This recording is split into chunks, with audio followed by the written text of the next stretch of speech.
So we knocked on the door. He's like, "Yo, come on in, dog." We like, It was like, I told him. Yeah, it was like, I don't think we should be walking in like that. He was like, come on in, dog. It was like, what? No, yeah. I told him to go ahead and knock. He'll be there. We'll be there shortly. Like, "That's okay. funny." We were like, yeah, okay. That was funny.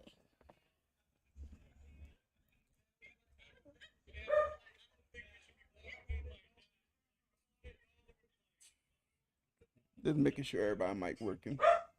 Oh, okay. Yo, Sean, say something. Oh shoot! I'm not even turned up.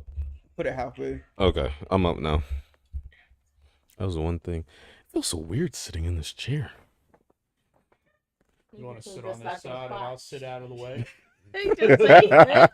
Oh no, you still gonna be in there. No, that's not his spot. Oh no, you still gonna be here. Corner now. No, no, you stuck where you at. I didn't know you were gonna be live, man. Be like, dang. Yeah. Yep. I'm gonna kill Miles. Right. He didn't say we were gonna be live, honey. Man. Hey, it's wonderful. Baby, you do this. I don't. I'm a behind the scenes guy. Man. Like, It's time for you to be in front of the camera. I build and decorate. And No, set up. we're giving I'm no. a behind the scenes We're guy. giving you your flowers too. All right. Yep. It's on the beginning, honey. So you might Yeah, I as well know. get ready. All right. Hello. Oh, okay. Yours is up. Is your mic? Yeah. I already put everybody. Oh, okay. Halfway. Okay, just making sure. Cause I forgot, so just making sure. Oh, okay.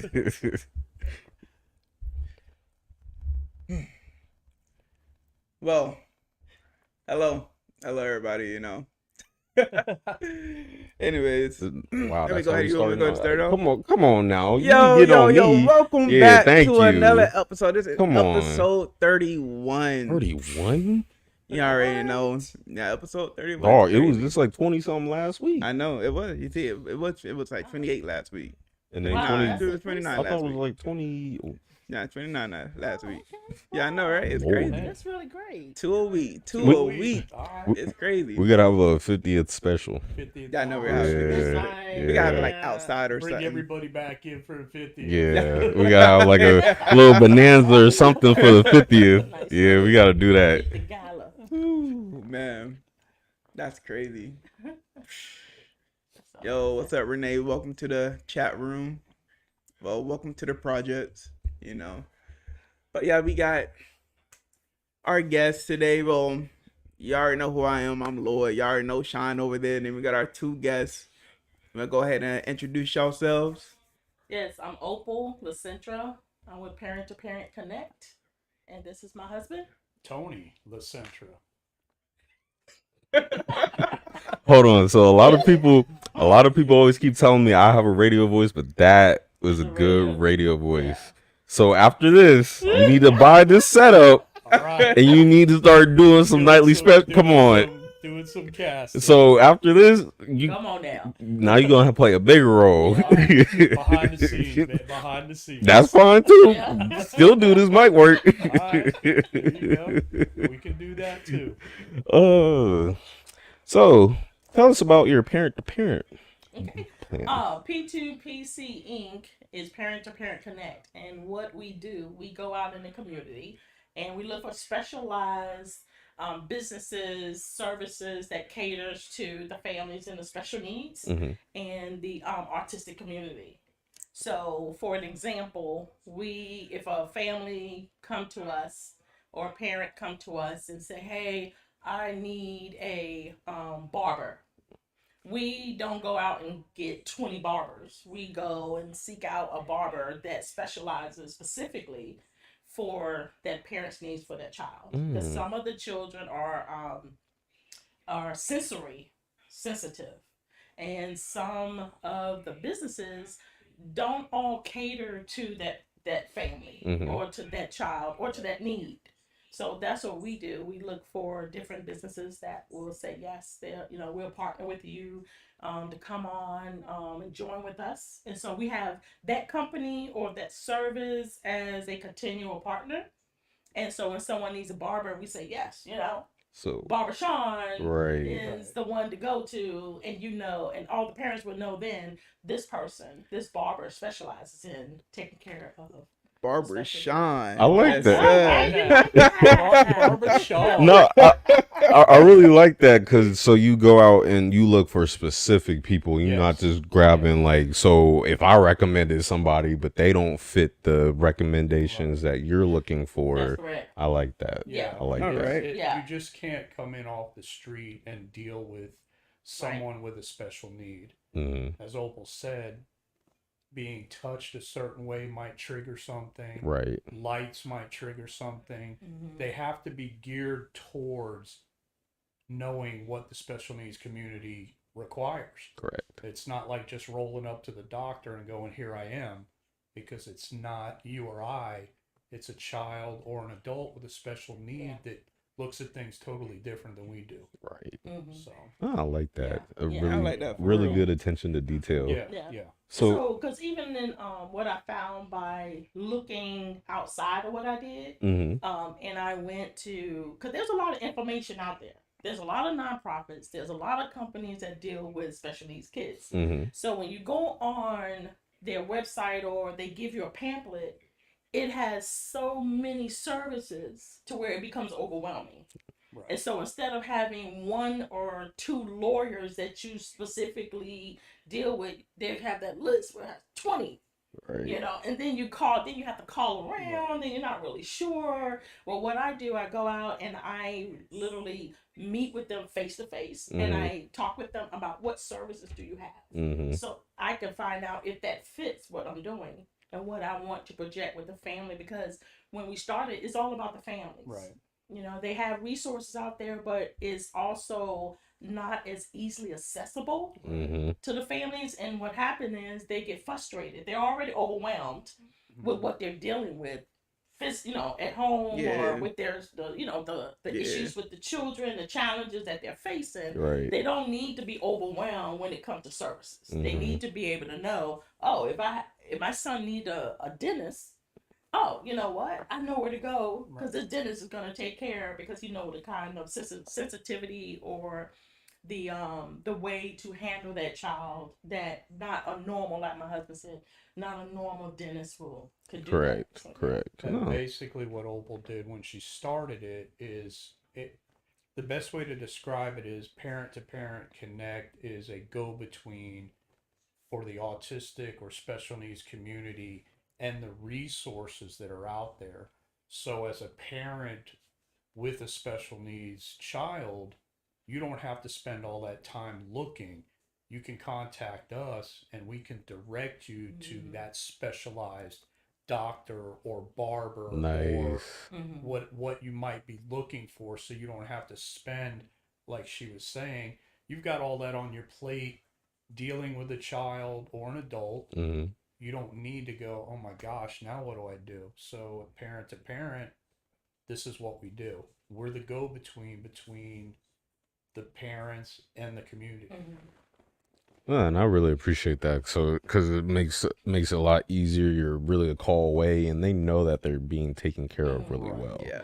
And I feel like we need services like that in the communities a lot more now than ever. I was gonna ask about what made you two want to create this program. Well, I'm glad you asked that, because I graduated with my bachelor's in behavioral science, and as a single mom of 4 girls, and I lived in Virginia, and having my 4 girls and not really having the accessibility for services or to really go to where I can go to get the help.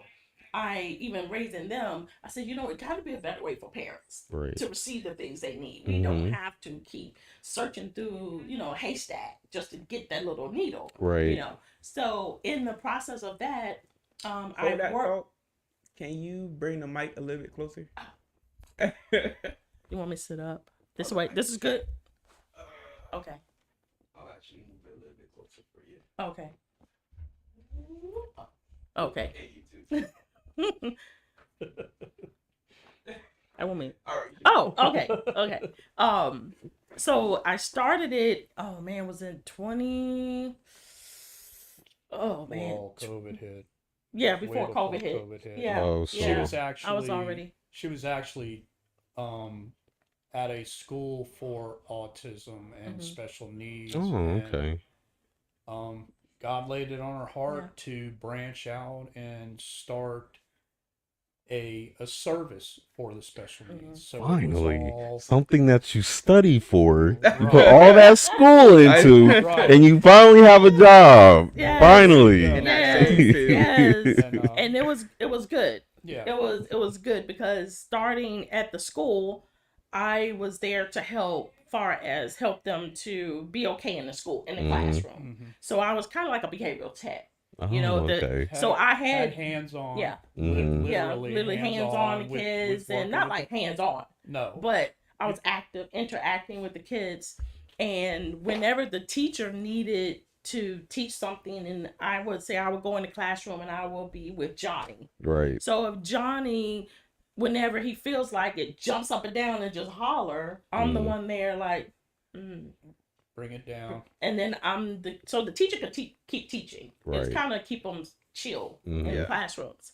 So in the process of in doing that, I'm talking to the parents, and I'm realizing that the parents need so much help because they were talking to me, hey, I don't know where to go, what to do. And so I thought, you know what? So I started in the school, the parent-to-parent program for the parents in that school. And then I realized going out in the community, it was more than just behind the brick. Yeah. So I said, you know what, honey, let's go. So I started going out and calling different businesses, the physician office, and different places to say, hey, could you talk? Could you talk with me? Can you meet with me? And it was kicking off, and then we was like, you know what? I had this idea of a fashion show. Mm. And I said, honey, we need a name. It was called The Beauty of Autism in 2020. Yeah, right Yeah, before and yeah. right. We had initially planned the first one, and then COVID hit. Right. So it shut everything down Yeah. for almost 2 years. Yeah.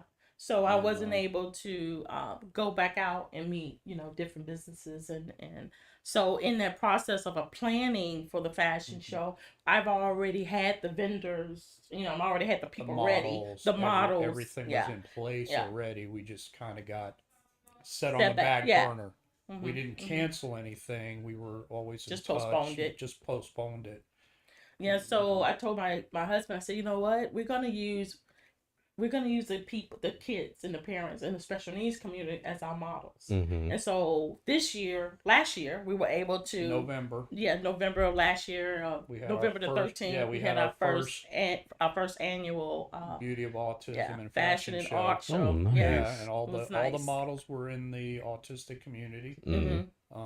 It was from the ages of 5 all the way about up 40. Yeah. Oh, yeah. wow. It was an awesome event. Really good turnout.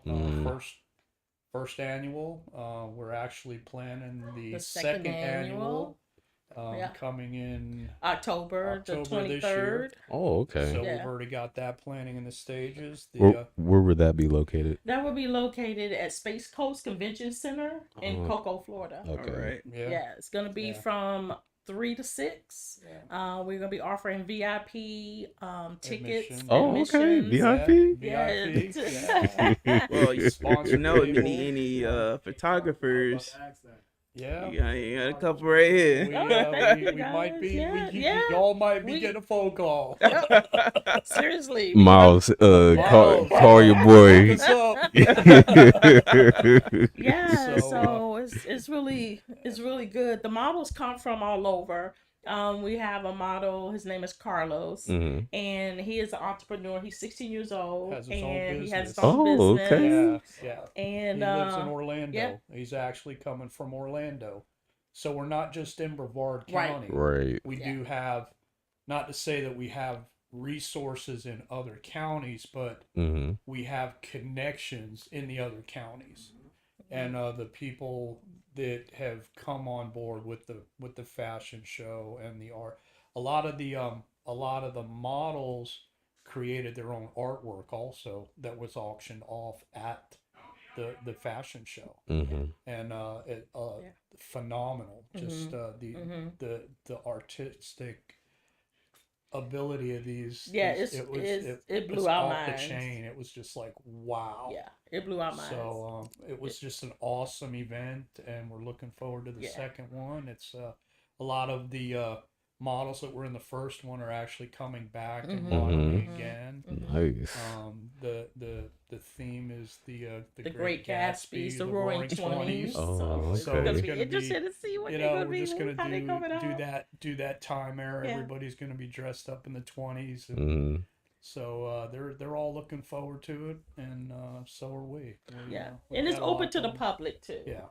The tickets are $35 for general admission. Mm-hmm. VIPs is $75, and it includes a luncheon and a private Meet and meet greet. and greet with Carlos. Oh, nice. Yeah, so it's gonna Nice. be. We have vendors and. Excuse me. Go ahead. Yeah, no, I was just coughing. The meet and greet and is the VIPs are about an hour before the show. They can eat, meet and greet, and just kind of hang out and get to know Carlos. He's a phenomenal young man. Mm-hmm.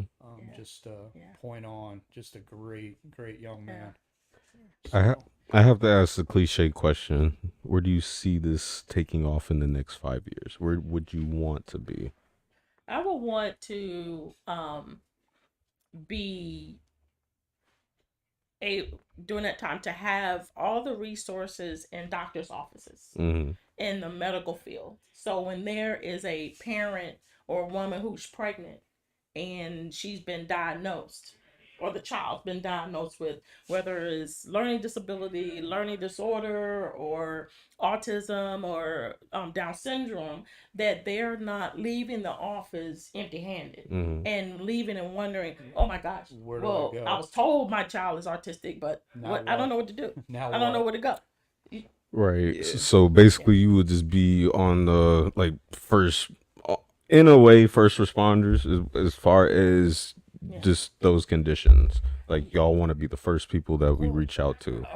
Yeah, first responders would be a cool way to Yeah, look at it. yeah. As Mhm. far as what I guess down the road as it progresses, we like Opal was saying it would be nice to have a brochure or More of a packet. a package. Material That's the word I of was looking for. information and Say, you know, services. in the doctor's offices or in say, wow, my child, but wait a minute, that's parent to parent. Let me see what they've got, and it's there. Mm-hmm. It's the resources. You could contact us, or you could contact whoever it is directly. But ultimately, what we'd like to provide would be that resource where you're not going, wow, now what do I do? Right. It's there for the taking. It's provided for you. It's an outsource for you. And also too to have a building, building that has everything in one. Right. They have the resource. We have the resource department. We have the venue. So when we are putting on events, or because parent to parent also provide, we also put on workshops and seminars. So we bring different businesses in to share with our parents. That specializes in towards the autistic and special needs community. And a daycare as well. And Well, daycare, you never Yeah. cafe if that's area. Right. Yes. What was it? Yes. 2 years ago?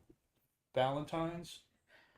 Yeah. We actually when Opal was at school, where she had worked, we took our Valentine's and opened the school up and had people bring their children so they could have a Valentine's night without the children. So we provided the care and food and games and everything. It was the wonderful. parents could have a couple hours out and just have a nice date night. And we had a blast Right. with the kids and everything. I think it was like 14 kids we were, and it was And it wore us awesome. out. It was yeah. we were It was we fun, but Right. it wore wore us out out. by the end of the bet. night. It was like, thank you, enjoyed it, but let's go home. I'm beat. Yeah.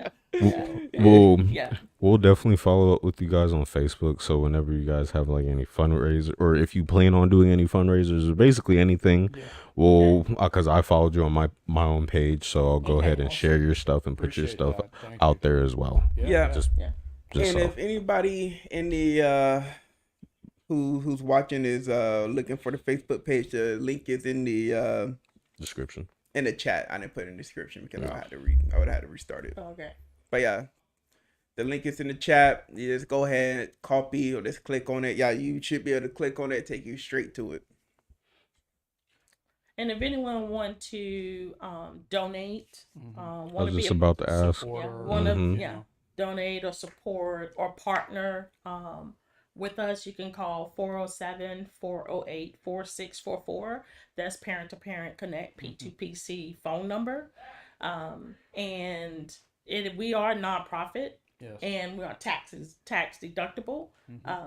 So if you're looking to invest in a Very good organization Very that good is, cause. we're active. We're not, we don't sit in the office. You know?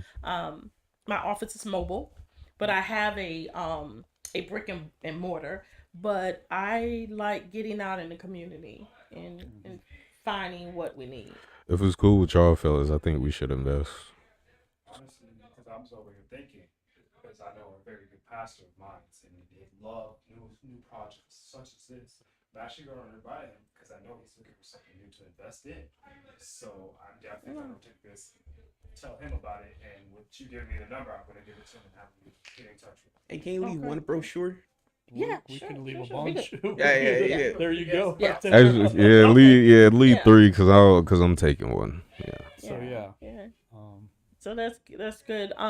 It's already closed now, but just let everyone know what we do, because we do offer opportunities for volunteers, for people who want to come and volunteer. Yeah. We are doing a fundraiser on May 14th, and it is called Paint and Pampering.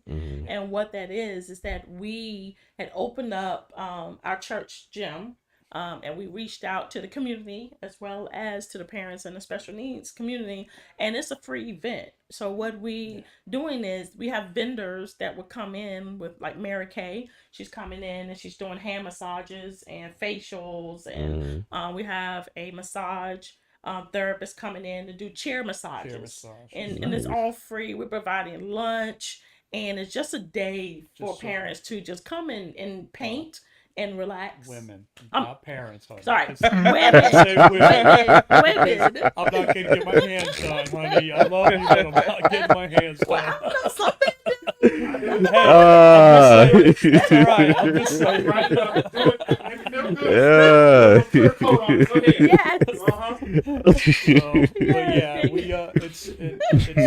Yeah. It's a pampering day for the women to get a break and get away and just kind of have that unwind. Relaxation. Yeah. Relaxation, everything will be and- provided, and it was just a registration so we could know how many women would be there, and We actually started out with 20. Yeah. Our goal was 20 ladies, Mhm. and then it reached to 40 ladies. Yeah.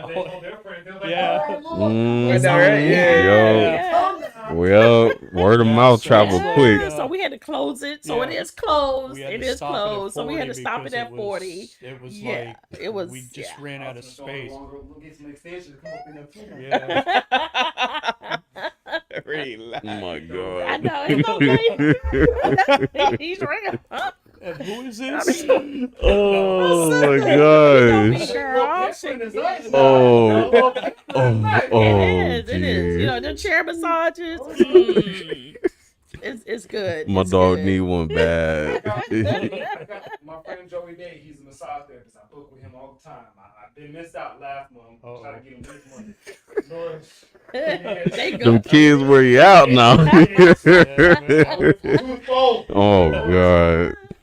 Man. But, Good to you. Help me, Lord, help me. It is good. It's mm. good. But we also enjoy reaching out to community. right. Because not only do we provide the services that we provide for the parents, we also go out in the community and be a part to make a difference. For example, we had a family last year.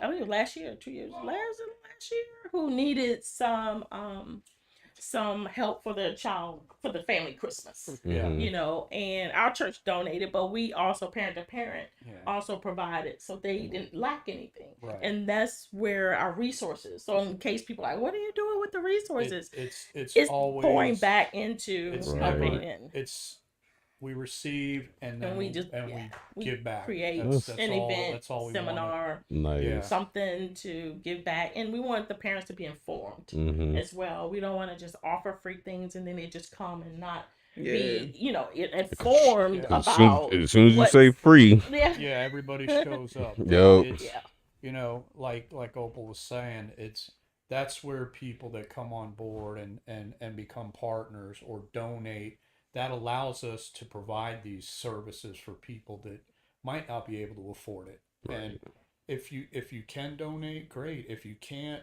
it's not closed. It's a service to whoever needs it. Mhm. And that's our goal, is to provide for people who need. Not that you're needy, but like we were saying, you might not know, oh wow, I didn't know this resource was for me. Mhm. Like she said, and Right. you have a seminar and have somebody present, yeah, I'm a lawyer, this is what I do, this is what you need to do as your child. Wow, I never looked at it that way. Right. So Yeah, because we actually had a seminar called Financial Planning. Yeah. Mhm. And the law firm was a Spinnick law firm in Rockledge. And so she came out and talked to the parents about guardianship, how to protect your child asset.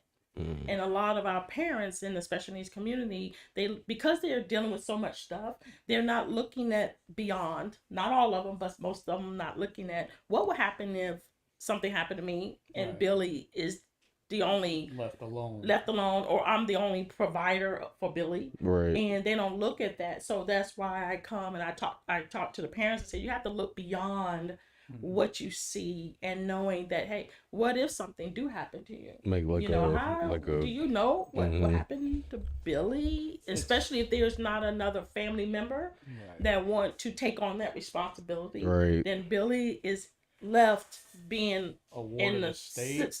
the system, and that's not set up to build them up and to keep them going. Right. It become a whole different. So making like different a fail-proof plan to where he's taken care of for the long run versus Right. like Basically, it's almost the same principle as setting up a will. Okay, if I pass away, as she said, Billy, this is what, boom, cut and dry. It's a legal document. Mhm. And as Opal was saying, it's easy to get caught up in the day to day and not think about, because your day to day is so overwhelming anyway. So, as she was saying, this is another resource that we can provide. Say, yeah, Spinnick Law Firm specializes in setting this up for you. Mhm. Once it's done, you don't have to worry about it. Right. And that's really good too, because like a lot of times, in families, it's like, oh well, if I die, you're gonna inherit all this, or just because all right, so with my family, 3 brothers, I'm the middle child, but my mom was like, hey, well, if this happens, so hey, well, if this happens, well, you gotta know all my passwords, all the locks, all the keys, where this is at. I'm just like, oh well, all right, cool, but with that eliminates that, Right. and it's basically like set to where they're covered for the future, and so Right. when they get older and they understand, oh hey, you weren't left out. Right, and it also equip the parents to know that the decision they're making in the long run is the wisest decision for that child. Exactly. Because a child, you have to also look at, is that child capable of handling $1 million? Right. Is that child capable of handling this 3-acre estate? Exactly. You know what I'm saying? So if that, then it caused them to think about, What am they I need really, to do. should I really leave this to the child, or I need an advocate, a parent advocate to help that child to Right. make sure that, okay, if his allotment is $500,000 every year, that parent advocate is there to say, okay, you have $500,000 every year. this is your money. You know what I'm saying? Or if it's $1,000 a month, you know, that person is there to monitor, make sure that he don't go and try to say, oh, I'm out of 1,000, I need 2 more thousand. Exactly. Yeah. We'll have to give you about 2,000 a month. Cause if you get that million, I promise you $5,000 gonna be gone within the first week. Exactly. Yeah, exactly. But Hurt. see, but with that, then that's what it is, and it's like that too, because some parents feel that, you know, I'm gonna give it to Billy, but Billy may not be as responsible as Steve. Right. So then the lawyer comes in and said, you want to be able to leave it to a responsible person. Right. Watch your children, look at them, see who you think, and Steve is more responsible.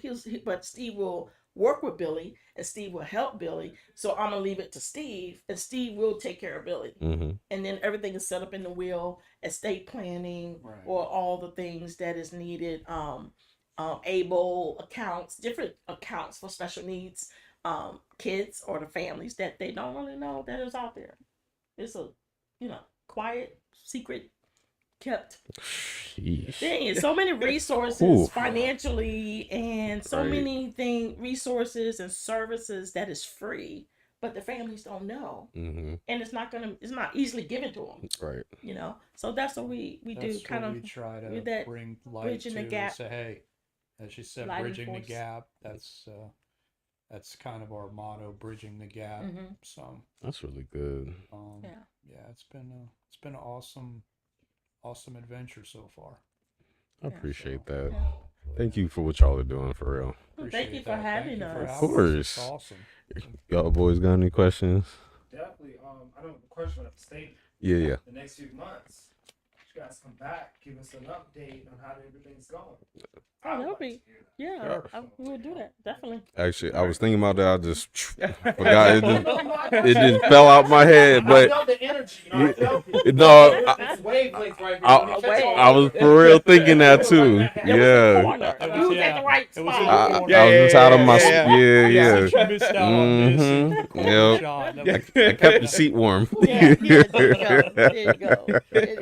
So Yeah. And it takes a good support system, you know, as well, for the parents and the special needs to be able to excel in everything that they do, but also a good support system for us, because our pastor is at Destiny Christian Church in Merritt Island, and he's very supportive with us. And everything, he stands behind us and with us, and that's important for the families to know, not only as individuals or community, but churches are behind them as well. Definitely. It's just volunteers are on board all the time. They have a great time, and we just it's basically it's for, I don't want to just say children, but for the children, the adults in that special needs community, and it's just about making their life as easy as possible. Definitely. So, but yeah. Very well said. Thank you. I think we should clap it up one time for them. I appreciate y'all, man. Thank you for what you're doing. Thank you very much. Thank you for having us. Of course. Yeah, we will definitely be back.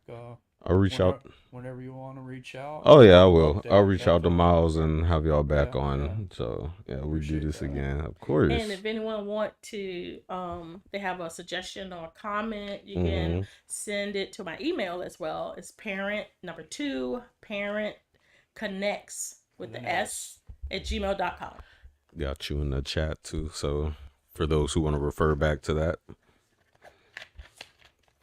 Thank you, guys. Of course. Gals and everyone out there. We appreciate it. Thank you for paying attention and listening in. Yeah, maybe we can have Miles on if he remembers, his daily schedule. Was he supposed to come on last week? Yeah. No, he was supposed to come on today. Yeah. Look at there. He did sign in though. Oh, he said, yeah, he could, but he could have signed in C2. I need you more than in the comment section. I found out through y'all he wasn't gonna be here, and he just messaged me. Well, we found out on the way up here. Yeah. He wasn't gonna be here. It's all right. Thanks, Miles. We'll let him know next time. Much love. Or I'll let him know when I see him. He's not gonna be able to live that down. No. It'll be right on their head. Not here, at least. Triple threat. For real. Oh man, All right. But that's too funny. Whew. All right, All That's right. good. Oh, okay, cool. that's it. That's it. All right. We not anything else? No. All right. Well, we appreciate that is Opal and Tony for y'all. Parent to Thank you, parent guys. connect. All right, y'all. It's great Yeah. talking to you. Remember to go and like their page on Facebook. You know, donate, give them some what was the word? So, and we're always looking for Suggestions. and we're always looking for volunteers that want to get involved. Y'all college people, you know, Yes. volunteers. Yeah, who need Y'all high school hours. students, the bright futures, you know, y'all boy, do it. what? Them out, them hours What? stack up. You need like how much? 200? How many hours? 200 Yeah. hours? Or Especially we need volunteers for our fashion show this year. Yeah. So it's gonna be nice. y'all girls better hop on that because they trying to be some fashionistas out here. They need to. They better. They want to be fashionistas on Instagram. They better come and hit you up. They better. Yeah. The makeup artists too now. Yeah. Yeah, the Yes. makeup artists, let them know. Yes. Because everybody Mm. love They volunteer can do work. it too, come on. Yeah. Exactly. Come on now. Yeah, our models need it. Come Yeah. on. Nails done too. Yeah. Yeah, yeah. And hair. Some of them Yeah. we need hairstylists too. Come on. All the All whole right. the whole Thank you. nine. Of course. Always a pleasure. Thank you. All right. See y'all later. All right, see y'all. Y'all drive safe. Thank you. Appreciate it. Y'all know it's crazy out here. Oh yeah. On them Florida highways. Florida anywhere. I know, right? Thank you so much. Appreciate it. Thank you. That works. Thanks. All right. Oh, shoot. I'm a sick. The one time I get hold of my work, you know.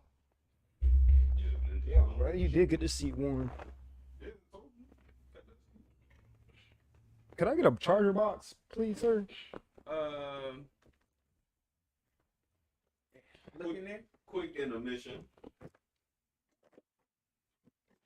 No, there's not one in there. I honestly don't know what she even put in. Fluctuation. Bro, honestly, On my nerves. I look at it. I don't look at it. I'll look at it, and then I'll try not to look at it, and then I end up looking at it, and then I get mad when I look at it.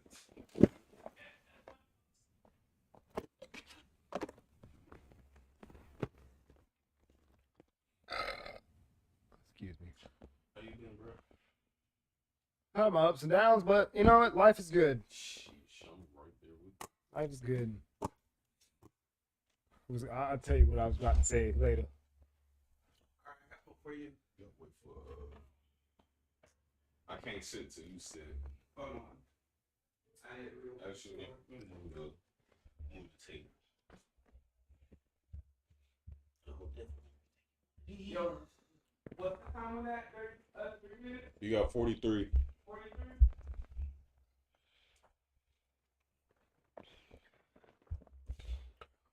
They said they wanted that clip of it, right? Yeah, they just wanted theirs. Yeah. First, I want to say rest in peace, Patrick Loyola. Found out this morning how he was brutally murdered. Who? Patrick Loyola.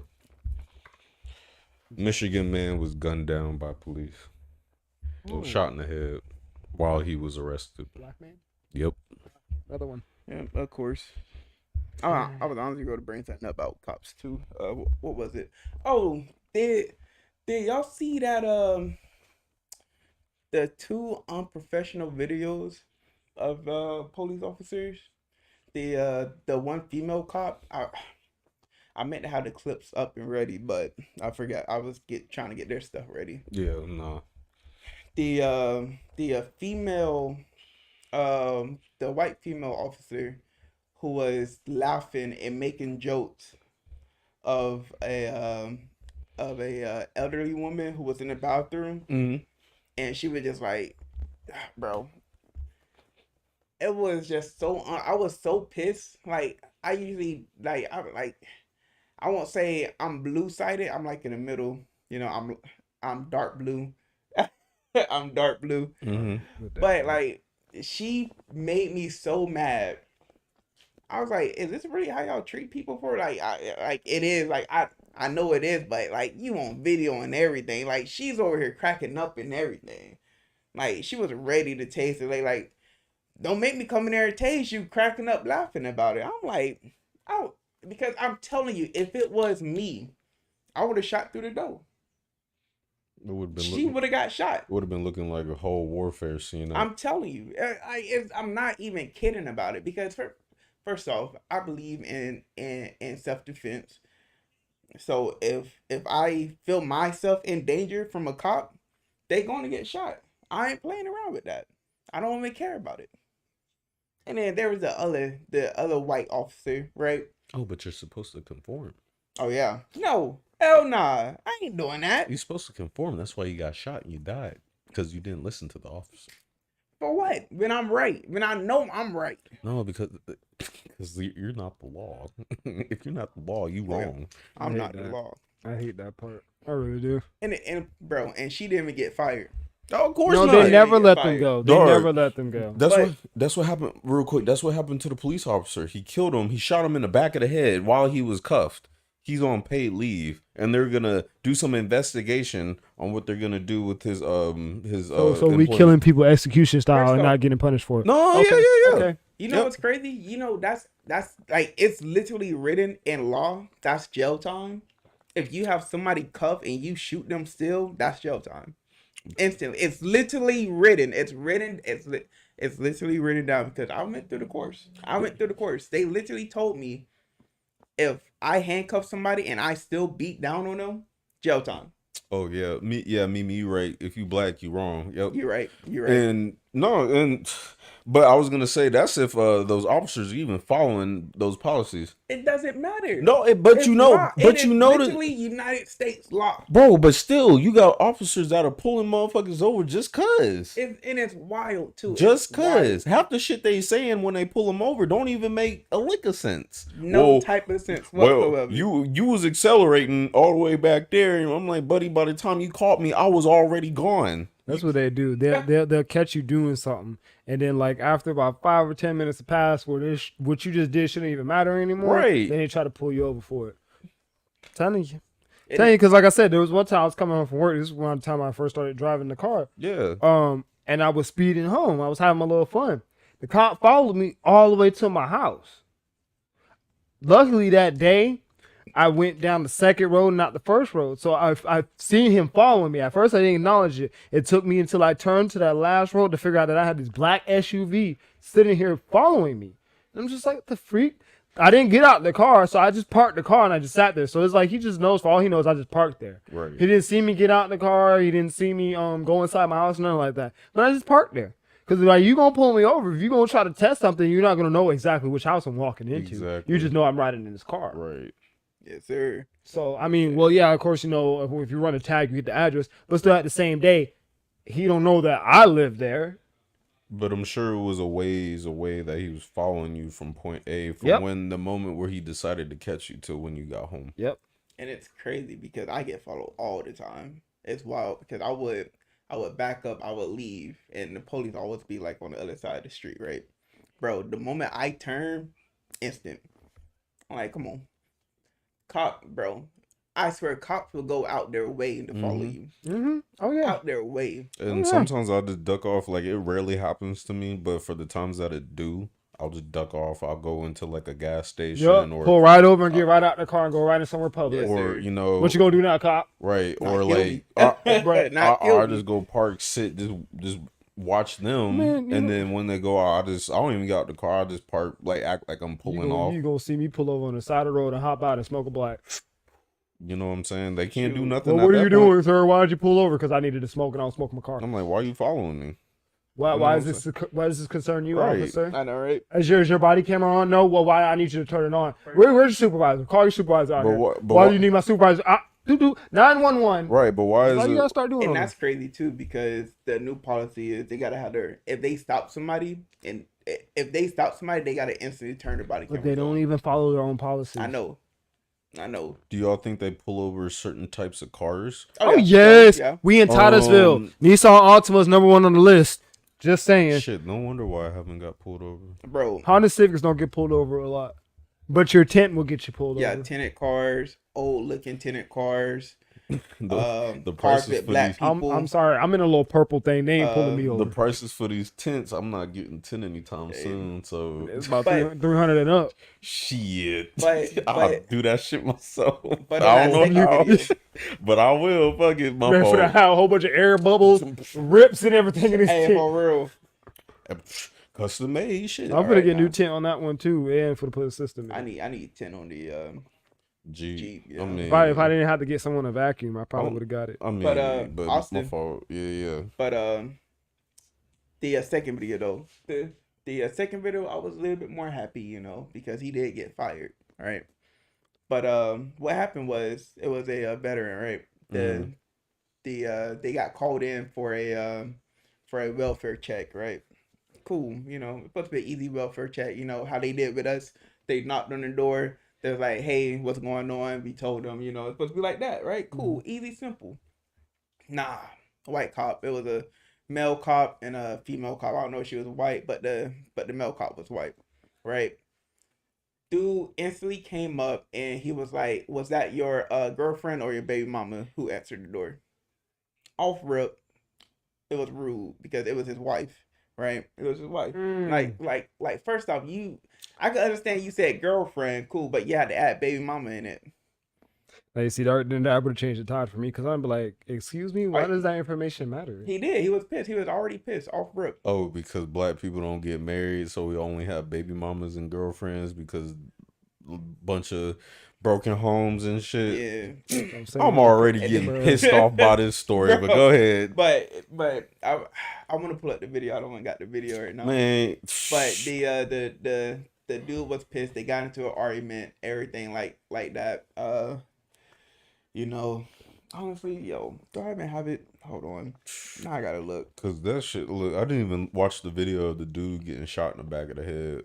I can't watch stuff like that. I told- like I can, but if I watch it, I'm gonna get so pissed. I can. In most cases, yeah. Like if someone gets shot, I could watch someone getting shot. But in that moment, I'm not watching that. Like that would bro. I kid you not. Stuff like that just pisses me off. Like I sent that to my mom. She said that she already saw like the whole report and everything, and they had it. They actually had it on YouTube. She couldn't watch it herself. I don't even got it. But yeah, like it's just so crazy. Like cops really be out here doing outrageous stuff. And then I don't know. I really don't know what pisses me off more about it. The act of it itself, or the fucking ignorance that happens after. For real. What did he? Oh, must have been a criminal. Why didn't he comply? Shoulda did this. It's always something stupid. It's like, no, we are targeted. Plain and simple. All right, hold on. Honestly, I'm gonna pull this video up for y'all. Y'all go ahead and keep talking. I mean, it's obviously clear we're targeted. Why do you think all that stuff hasn't happened lately? I mean, honestly, why is it that you haven't heard? I mean, I don't know, bro. I was really just contemplating that earlier today at work, and I was like, he's like, you know what? I wish, like, yeah, it needs to come to the light, but I don't want to hear anybody else's like the comments or their 2 cents about how, oh well, they don't even feel sorry for us. They really don't. And it's mad crazy. It's mad crazy. But Who's your girlfriend or your baby mama? Hold on. sound on for it.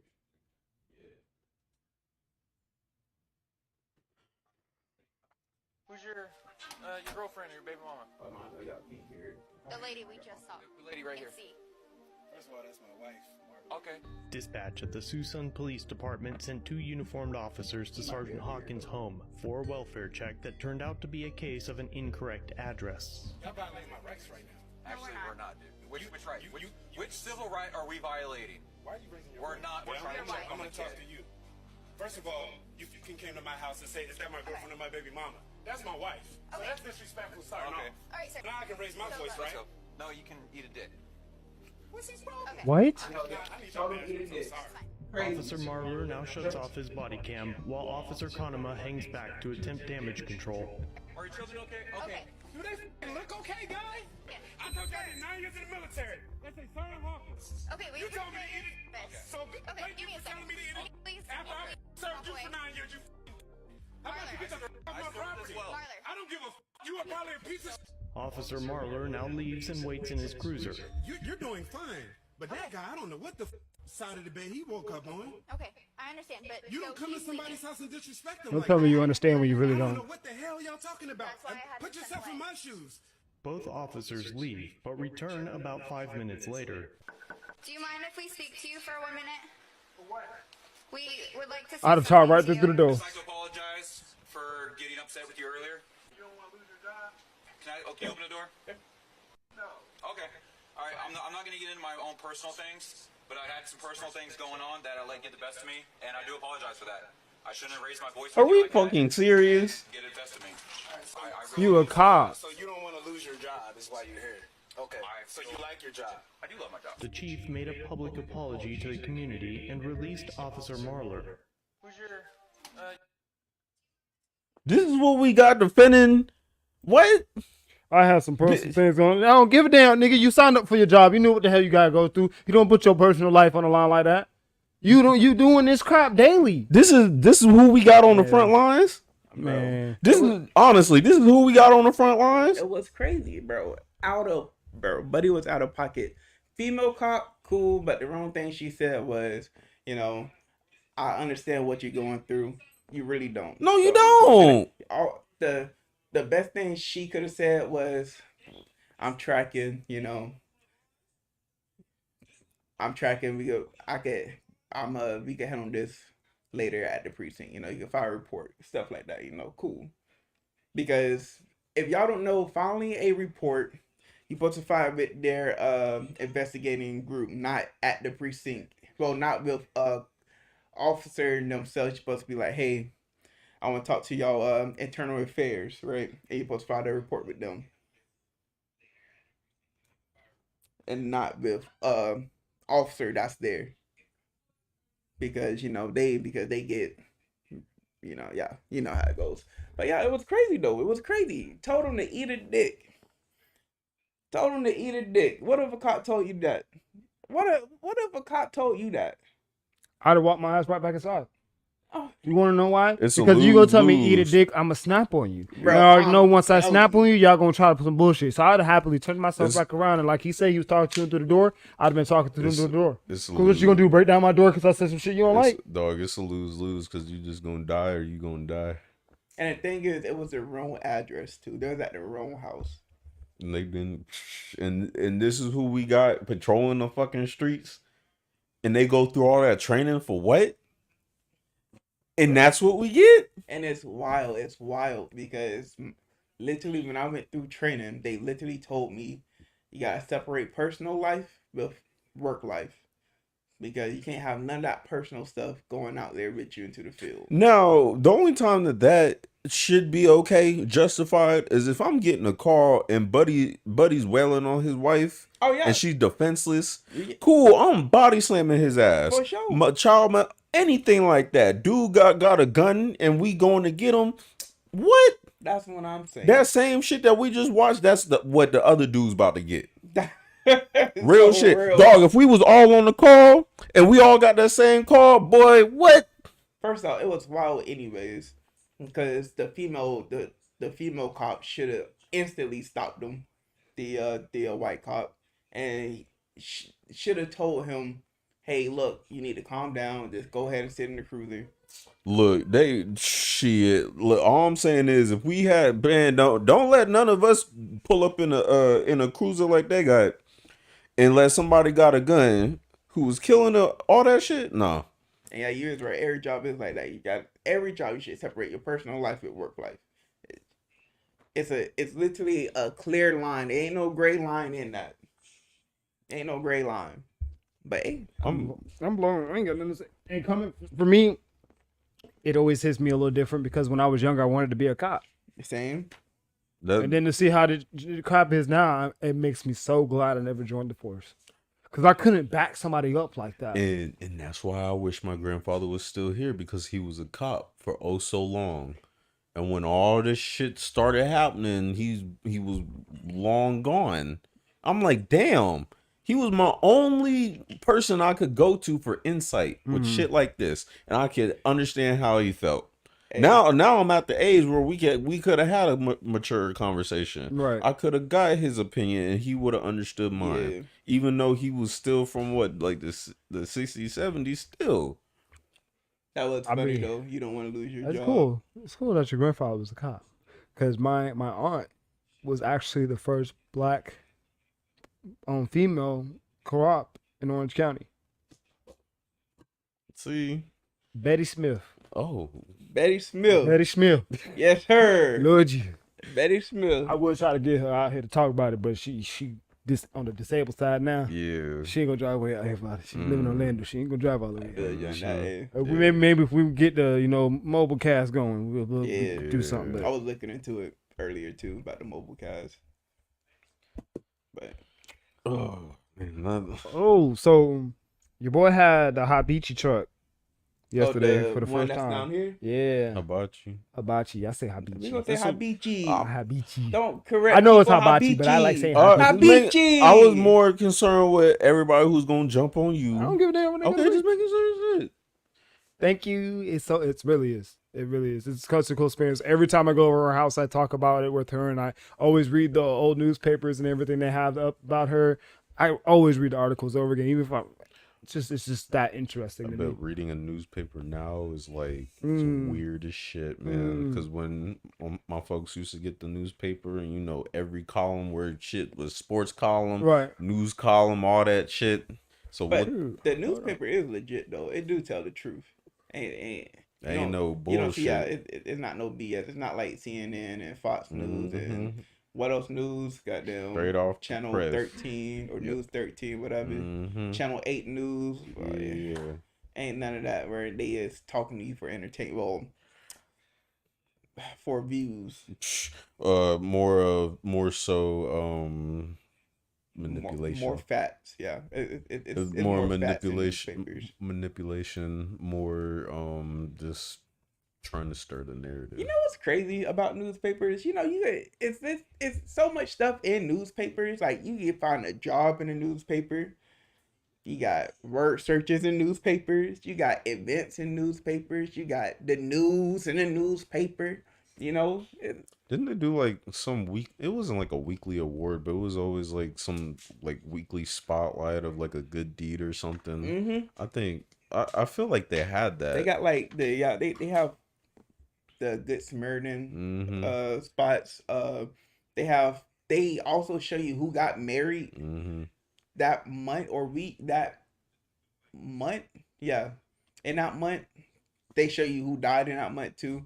Well, not everybody, but like Since we're talking about like blasts from the past, earlier this week my mom got some mail. It was Yellow Pages.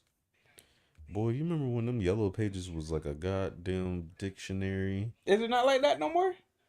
The thin ass book. For real? Bro. That like a big old stack. They went to about wherever your notebook is. It's that thin. Where is my notebook? But yeah, it's like I was like, damn, this is the Yellow Pages. I remember when the Yellow Pages, you had to carry that. Yeah, and then you just started flipping through like, that's grandma, that's that's right here. And then you was looking for your friends too. Yeah, had the name, all that shit. Go through that thing. Yeah. Now it's like I was swiping up like I was on my phone. I mean, but no, real shit. The Yellow Pages now is as thin as your computer. That's crazy. I'm so serious. For real, bro. I remember that whole. I was like, a brick. I was like, God damn. The Orlando Sentinel, May 27th, 1989. 1989, bro. Golly. I'm telling you. Betty Jane Smith, Orlando's first black woman police officer, has retired after 18 years of blazing new trails. Smith, believed to be the first black woman in Central Florida given arrest in a law enforcement powers, performed many duties over the years, from patrolling the streets to serving as a school liaison officer. It was a career that I realized a dream since I was about 7 years old of becoming a policewoman. I'm mad that there's more to it and everything to get into what she starts talking about. But I was trying to find a picture, but I don't have the picture. See, I would have been so hyped, like back in school when they do like a little presentation, you do it on your family. I know, right? And you felt like so geeked. I'm like, oh, that's what my Yeah, family member See, did. this is the thing. I actually didn't find this out until after I would have been able to do all that. So I hated that part. I never knew this part of history. I started to find more about my dad's side of the family when I was getting involved for myself, not when my dad was getting me. Yeah. You know, because like I've had my uncle Bo. He was in the NFL. Nigga, I didn't know that for a good minute. He played that professional football. This should have been You right know? behind his ass. What you mean? What you mean? I got a cousin right now. Who's he play for? Kentucky. He plays baseball for Kentucky. I believe I'm saying this right. Let me before I go on, let me make sure. Do some history of your families now. Man, I just come from a long line of workers and dudes with nappy hair. And hey, we got some good ass hair in my family. Shit. I got some bald headed niggas in my family. Good Lord. So I ain't gonna cap. Jesus. Man. Well, What? I was reading that. We could definitely do that. You definitely will be meeting her. I plan on taking a trip to Orlando here soon, anyways, because I want to go see my family. Oh, excuse me. But yes, you will meet her, Mimi. Definitely will. I think she'll like it too, anyways. I want to bring one more thing up about Snoop. Go ahead. So I want to say this right now. I think everybody. I think if you're gonna call out the modern folks, like the little people like us, you know, just like the regular folks, you should call out famous people to high class people. You know what I mean? Yeah. Because I'm just play this for y'all real quick of what Snoop Dogg said, right? I don't know, I got turned up. Do you look back at some of your old lyrics, given the climate of what's happening today with women's empowerment, and be like, damn, that was kind of fucked up that I said that? No, hell no. That was me. I learned every motherfucker. I think I Do you remember. look back at some of your Hey, but he real about it. See, that's what everybody said though. He is real about it. Oh, here's a picture. Oh, but If then when, anybody else said that, Hold on. I found a picture of her. go ahead. but then when Cam Newton said the same thing.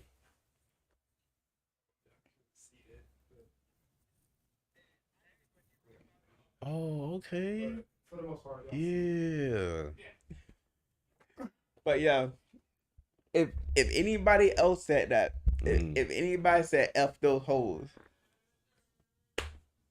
backlash off rip. Mm-hmm. Or said it now or back then. No. That was very just now. Yeah. He literally just did that interview like maybe last month or a couple weeks ago. I don't remember. But literally,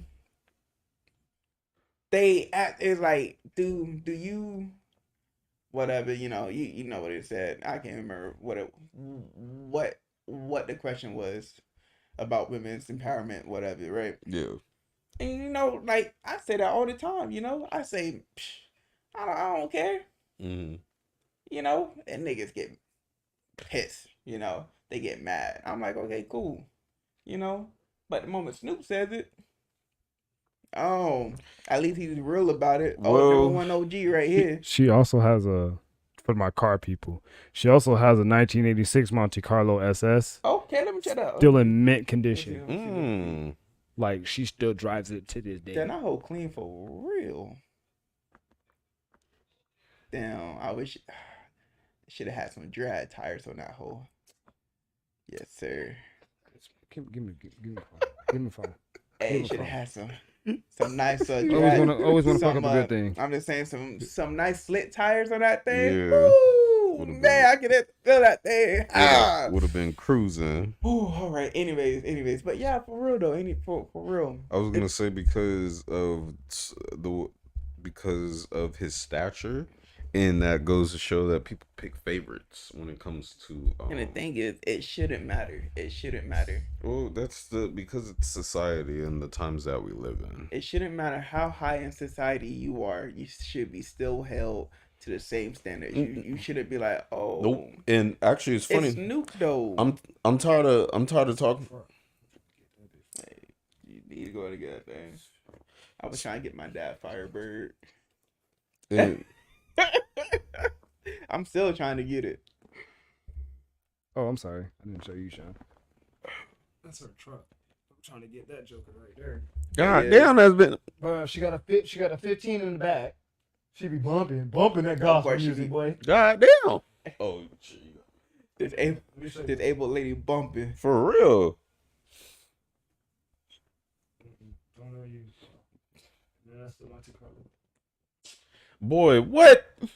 But yeah, but for real, everybody should be held to the same standard. That been cleaner than a mother. Mm-hmm. Oh, dog. If you go call somebody out on one thing, you should call somebody on a higher statue on that same thing. Look, I'm sort of tired of talking about it, but it's funny that you bring it up with the whole Oscars thing. Last time I'll be talking about it. When someone else were to go up on stage, or because Will slapped him, shouldn't he been arrested? Yeah, but shouldn't he had? You heard. So apparently, Chris didn't want to press no charges. He said don't arrest him. Shouldn't he been escorted or anything at least? Yeah, but Chris said no, don't do it. We're going to keep it going. Apparently, that's what he said. I don't know if he said that.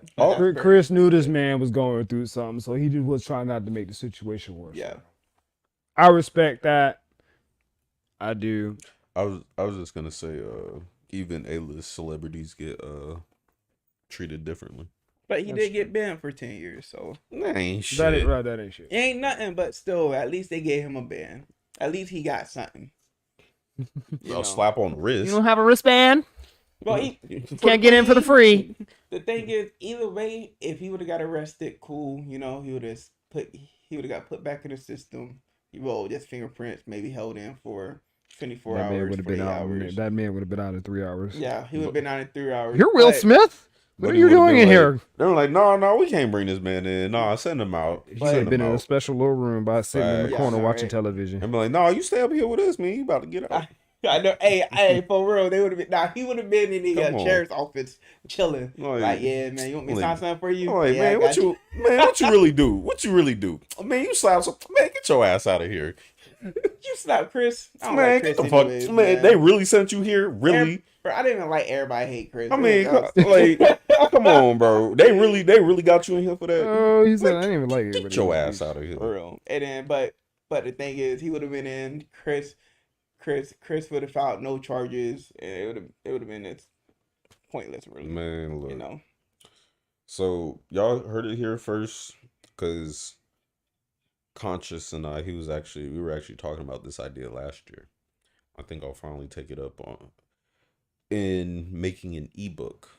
I was thinking about starting my own ebook. Like your own, you write your own book. I'm about to do it. Isn't that online? Yeah.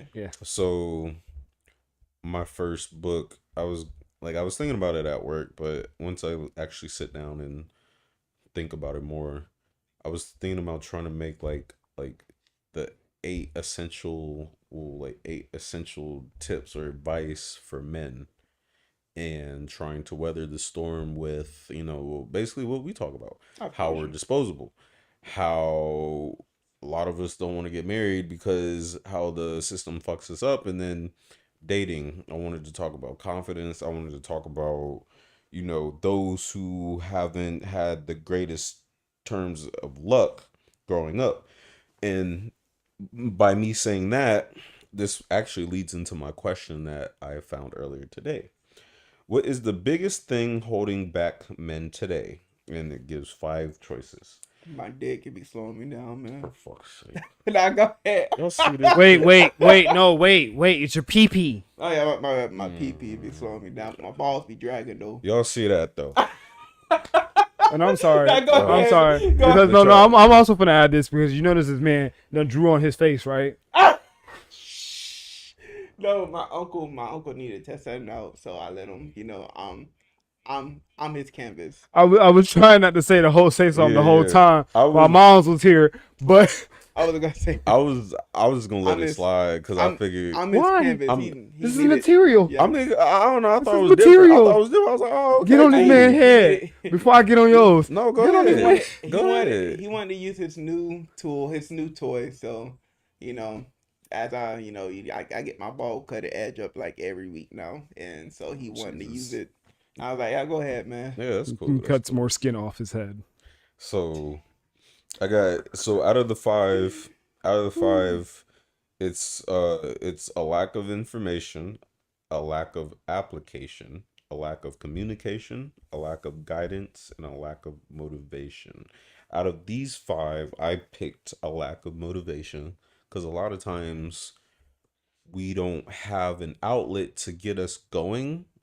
Like me, I didn't really have the best outlet for me to even get on the right track. I was a late starter. And a lot of times too, when I wanted to get motivated, or I really didn't have motivation at all coming towards me for me to want to get up and start anything until like I said, I think I said this earlier, probably like 4 years ago.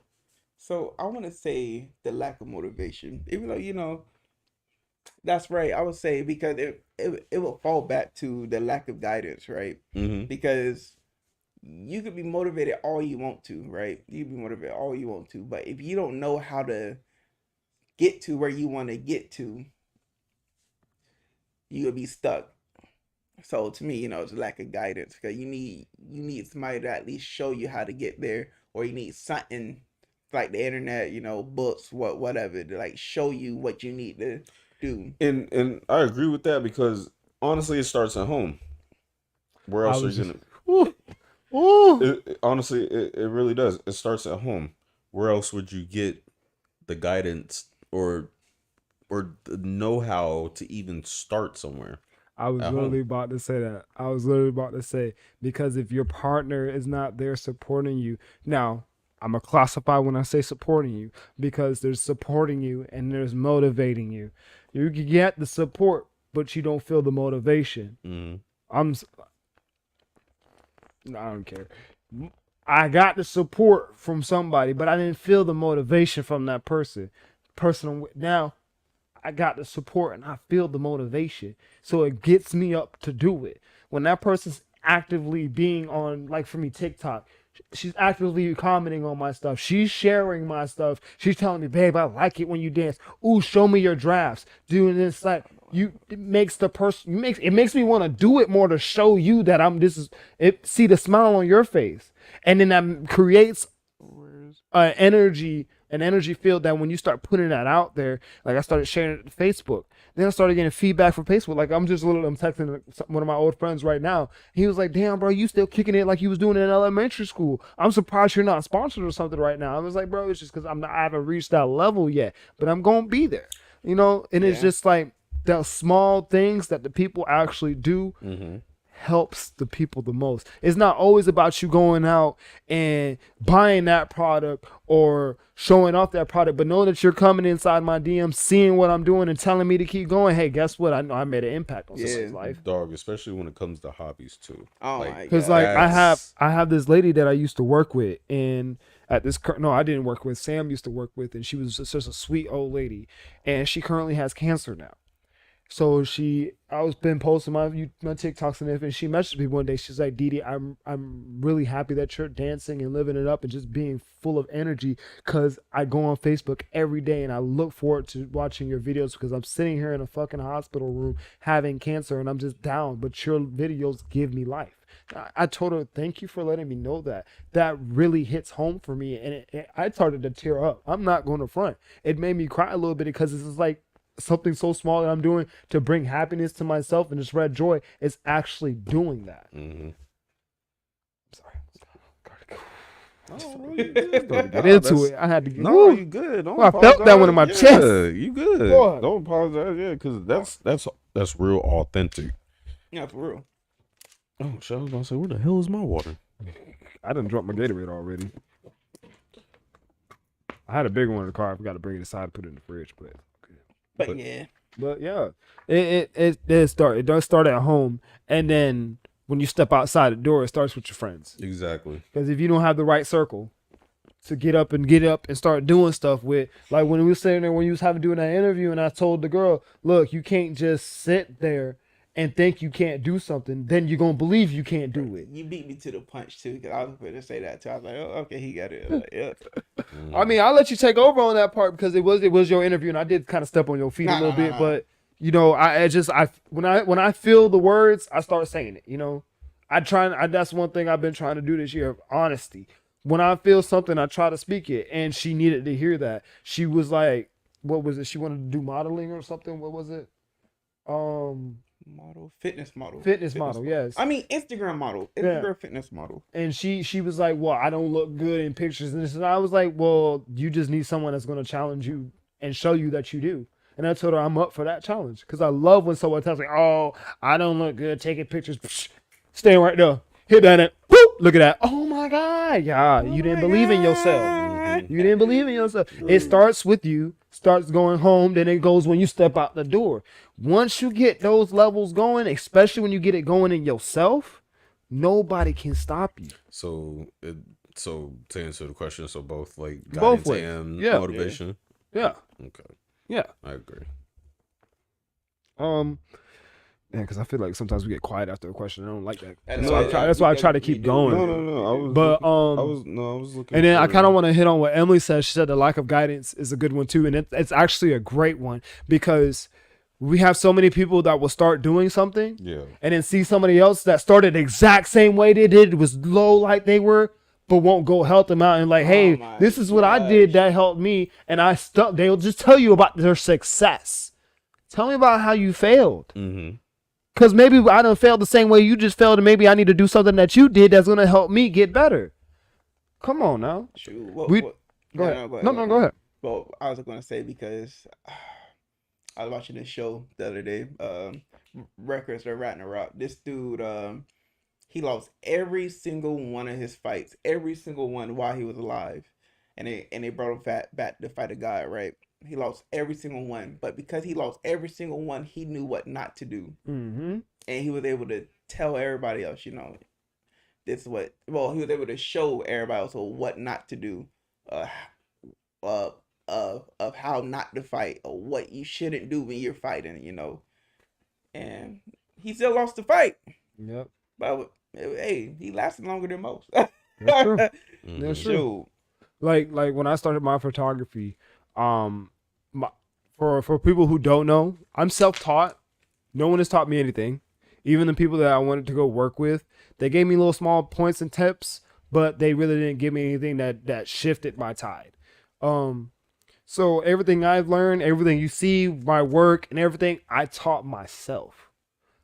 But it was a level of motivation, level of guidance that I gave to myself that I told myself I wasn't going to fail myself. And I'm not going to say I failed myself to why I stopped, but I did disappoint myself. And that's why it makes me mad nowadays, because as I'm trying to get back up, and I still let little stuff stop me when I know it shouldn't. Like, bro, I put it off this paycheck, get in the other camera I said I was going to get, because there was somebody I have that's currently in my life that deserved some appreciation. So I went out and got her some stuff, because that's what she needed. So when next paycheck comes around, I'm going to be getting the camera. I'm going to be investing in myself. We have a comment, Emily. When I think of guidance, I think of from the beginning. Where did the guidance come from? If you don't have a support system, sometimes you lose your way, and also you look for your parents to guide you. Whew, girl, you over there speaking facts. I'm gonna hit the parent part because that's really important. Because like I said, from a dad point of view, my dad was not really there being supportive of me. He actually has never been to any of my basketball games. The only actual school function I believe he came to. No, let me take that back. He's been to one of my games, but that was in middle school, and he was to my high school graduation. I appreciate those, but it just needed a little bit more than that. My mom was there for most close to pretty much everything. And I appreciate that. So your parents' guidance is a big key at being very successful. Bro, I feel like every time I'm on here, I'm bashing my parents, but it's no, for real, it's really like that. But that's like, your experience. Because my mom, so like you said, growing up, they went to my basketball games. Cool. Got to high school, played football, went to one game, whatever. Prom, didn't put no energy into that. My brother's prom, my dad was gone, long gone. My mom wanted me to take my brother to the prom. I was like, no, you take your son. You didn't take me. Stop being lazy. Stop putting shit off. I made her take him. Then she wanted to huff and puff. And I'm like, and that said a lot to me. Yeah. Right. I was just like, you know what? Then why the fuck did you have kids? With me, my situation. Well, I'll see how I can help you. Want to throw that shit back in my face. And that's because she's not taking accountability for herself. Yeah, she's not. Goes back to why the fuck did you have kids? Because I'm not gonna sit up here. My kids are down. Fuck it, I'm gonna help you out. Right. But you also gonna do something too. I'm gonna help you, but I'm not gonna hold your hand. I didn't need my hand held. I just needed help. You gonna throw that shit back in my face? And That then, part. But me, I had honestly, it's crazy because I could talk about it now. So I didn't have a dad, so everybody know this, right? Well, my dad wasn't in my life, so I would call a lot of other people dad's dad. That's how I was. Like when me and Amisha was dating, I would call her dad She told me all the about that. time. She told me about that. But- When he came into the podcast, that one day we even talked about it Yeah. because I was like, oh, she didn't know if she was calling me son or you son. Yeah. So yeah. But that's because I didn't have a dad. Now I'll be like, oh hey, pops, yada yada yada yada. If I knew Savannah dad, I'm pretty sure I would call him dad. But I don't talk to him like that. Honestly, I don't even think I ever spoke to him once. But even when I met my dad, I didn't even call him Ricky, his real name. I called him Pops off the start, And but the thing is, like my mom was there in my life all the time. She tried to make it to all my games, which she made it to maybe 90% of them. Her and her best friend, they always be there with the cowbell. Yeah, I'm announcing it. That's That's an announcement right with there. the cowbell. That's my son. That's my nephew. I'm Right. like, cool. And that right there, that supported me.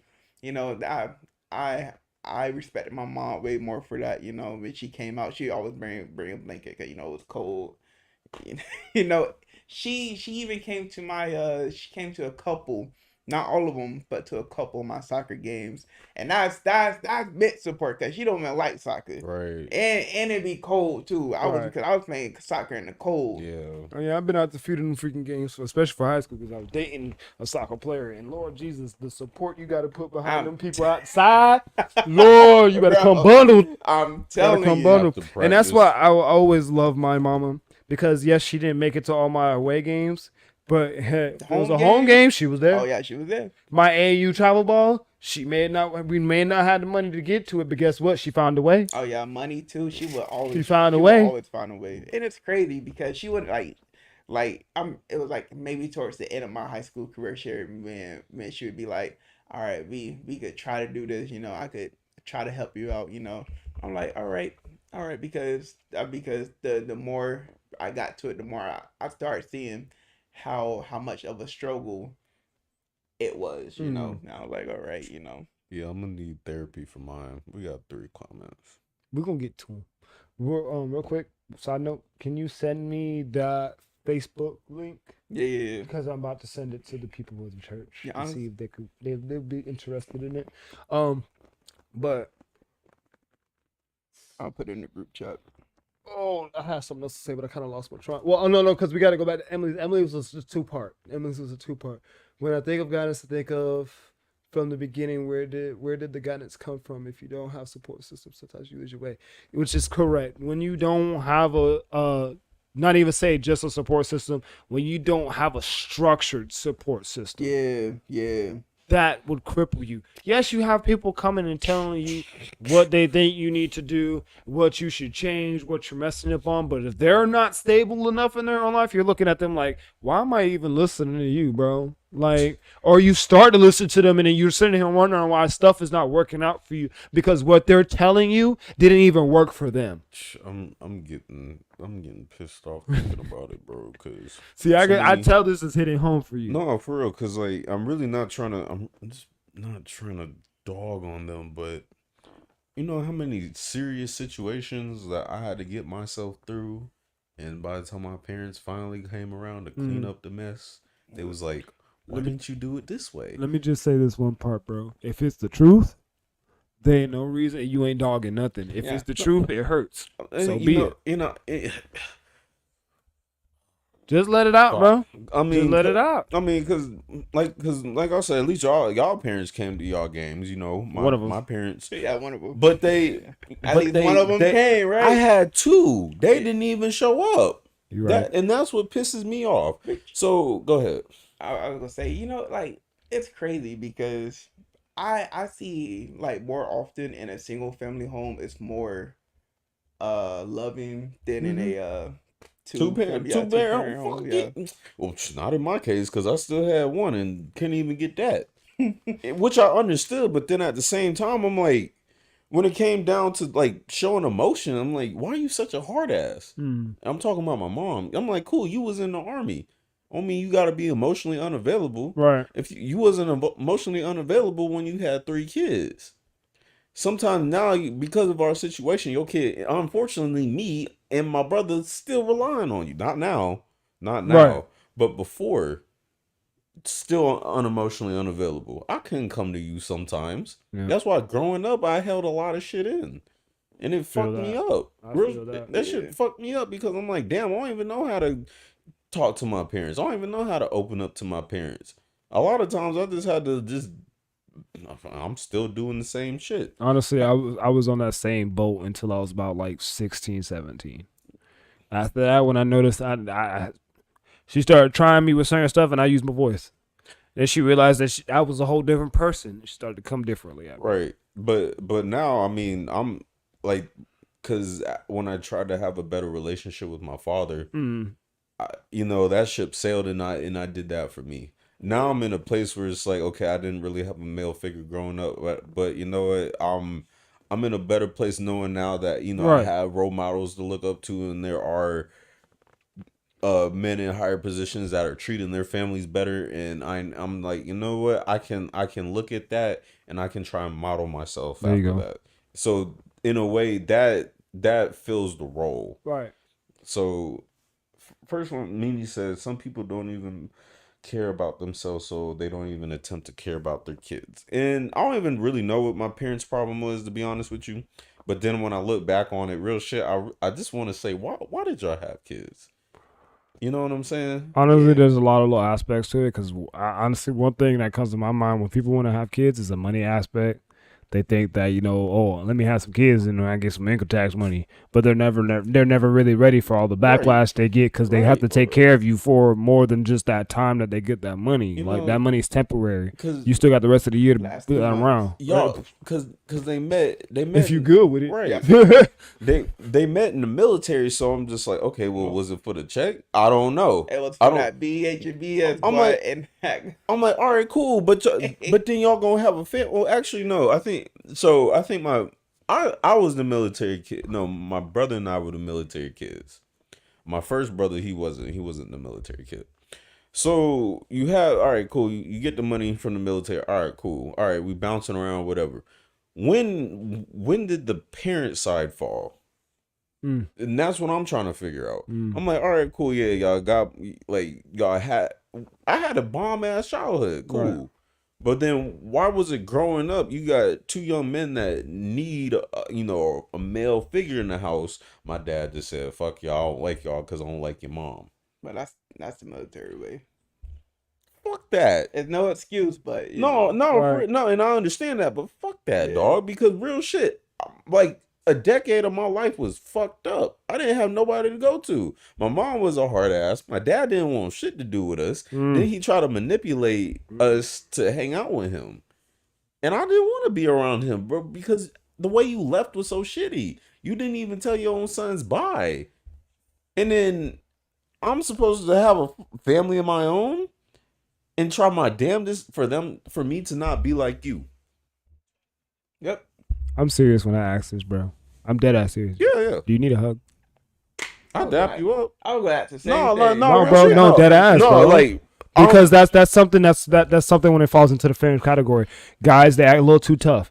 No, like, nigga, I will hug you if you need a hug, dead ass. Well, honestly, I got this air bubble in my stomach, so I'm alright right now. No, like that's why I keep holding my stomach. I got no, like, but I could tell the passion in you still saying it, bro. It's still hurting you to a certain extent. Because, and that's why I keep. I might just be the air bubble. That too, but no, like, but no, real shit though. That's why I keep bringing up, and that's why I brought up therapy like way back when, because this is like I need that shit. Like for me, like honestly, for me to have a family like y'all, I have to get therapy. Cause real shit, and you know it's crazy too because acting like my dad.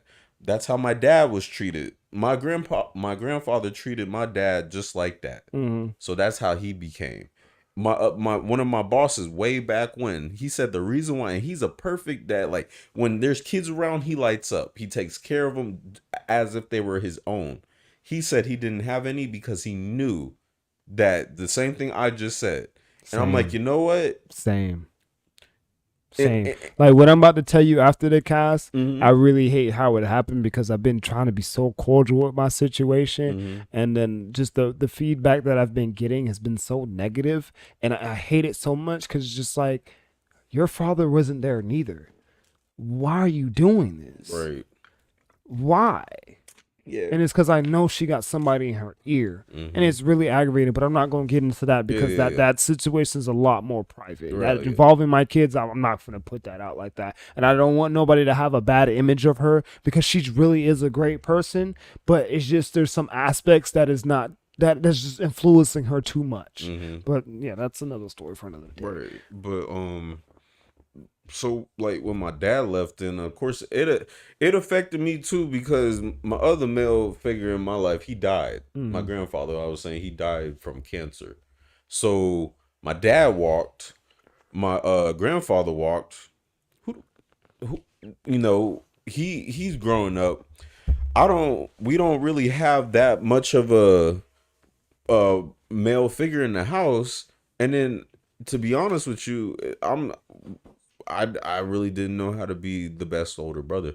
I'm gonna just be honest with you. I really didn't know. Boy, you just hit another spot because you know I was doing my I was doing my own thing. I wasn't my brother's keeper. Right. And even though our relationship has worsened to the point where it is non-existent, I know everyone keeps saying, "Oh, well, try and fix it." He needs just as much help as me. The only thing is I'm more verbal. I'm actually really glad you brought that up because now thinking about it, me and my brother have reconnected. Me and him, growing up, we were close to a certain extent, but he took a different path of life. And with him taking that path in life, the opportunities that he had that started to appear for me made him jealous of me because I took those opportunities and he was mad that I did.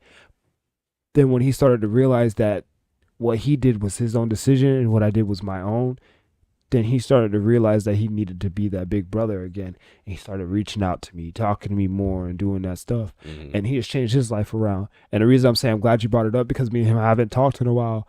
And I'm actually at a state where at a point in my life where I could get up and go see him.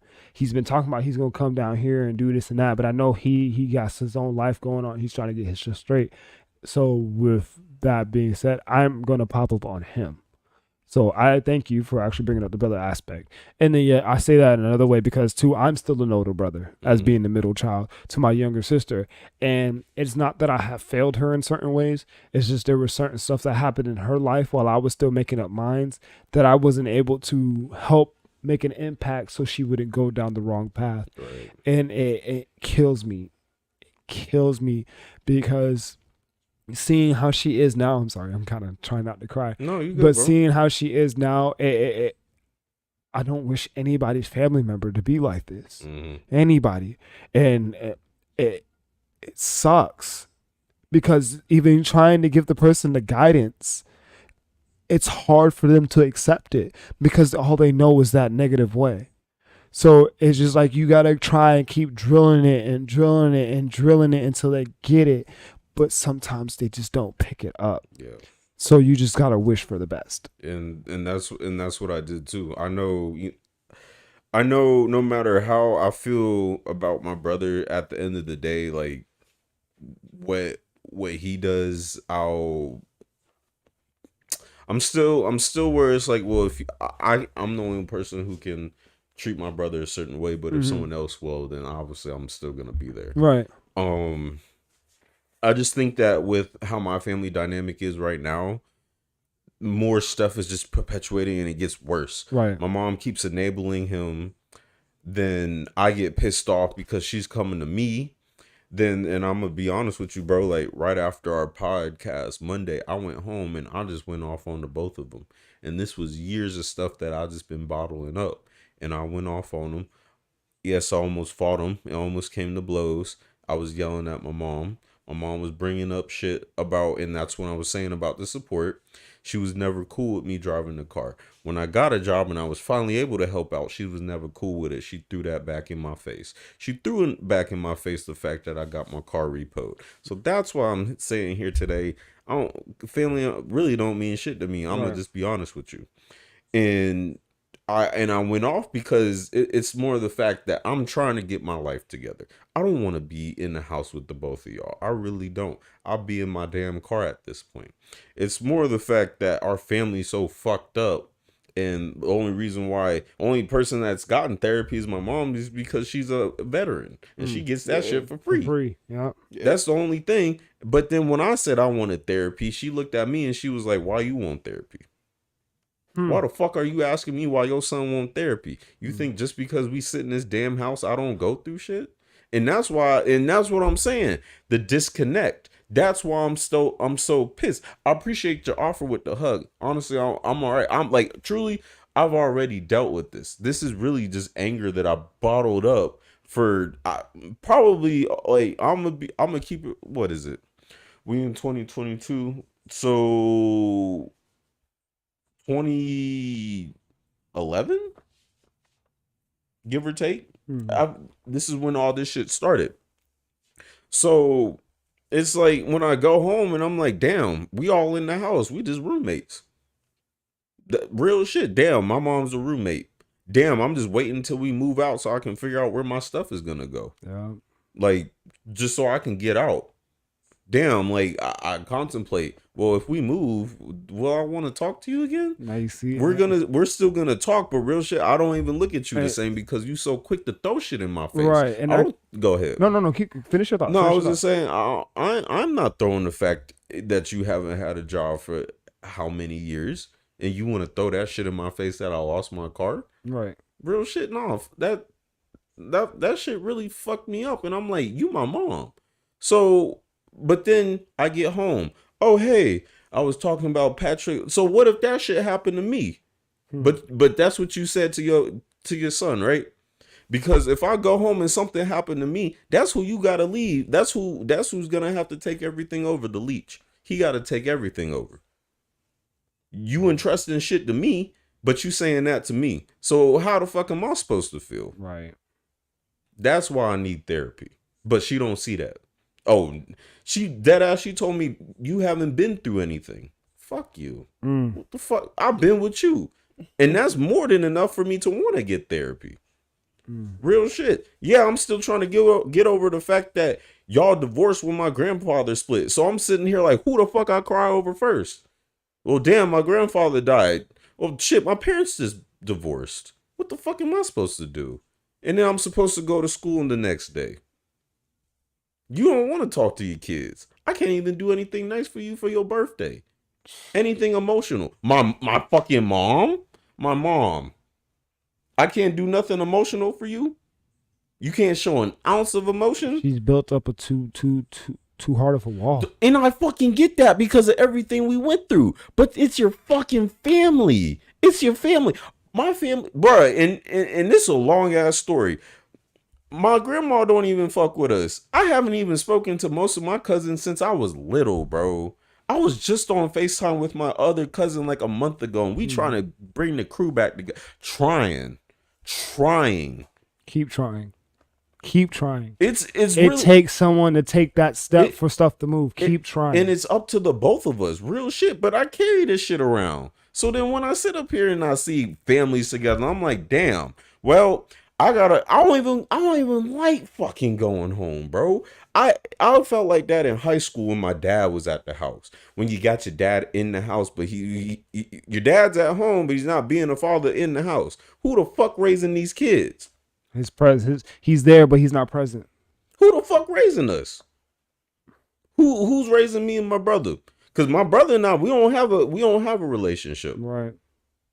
Because now he look at me like I'm the enemy because I'm yelling at him. But no, I'm yelling at him because how he's treating us. And I feel that so much because like when it came down, like I said, for me and my brother, he had his feelings towards me, and then he had his feelings towards my dad. Like my dad was locked up majority of his life.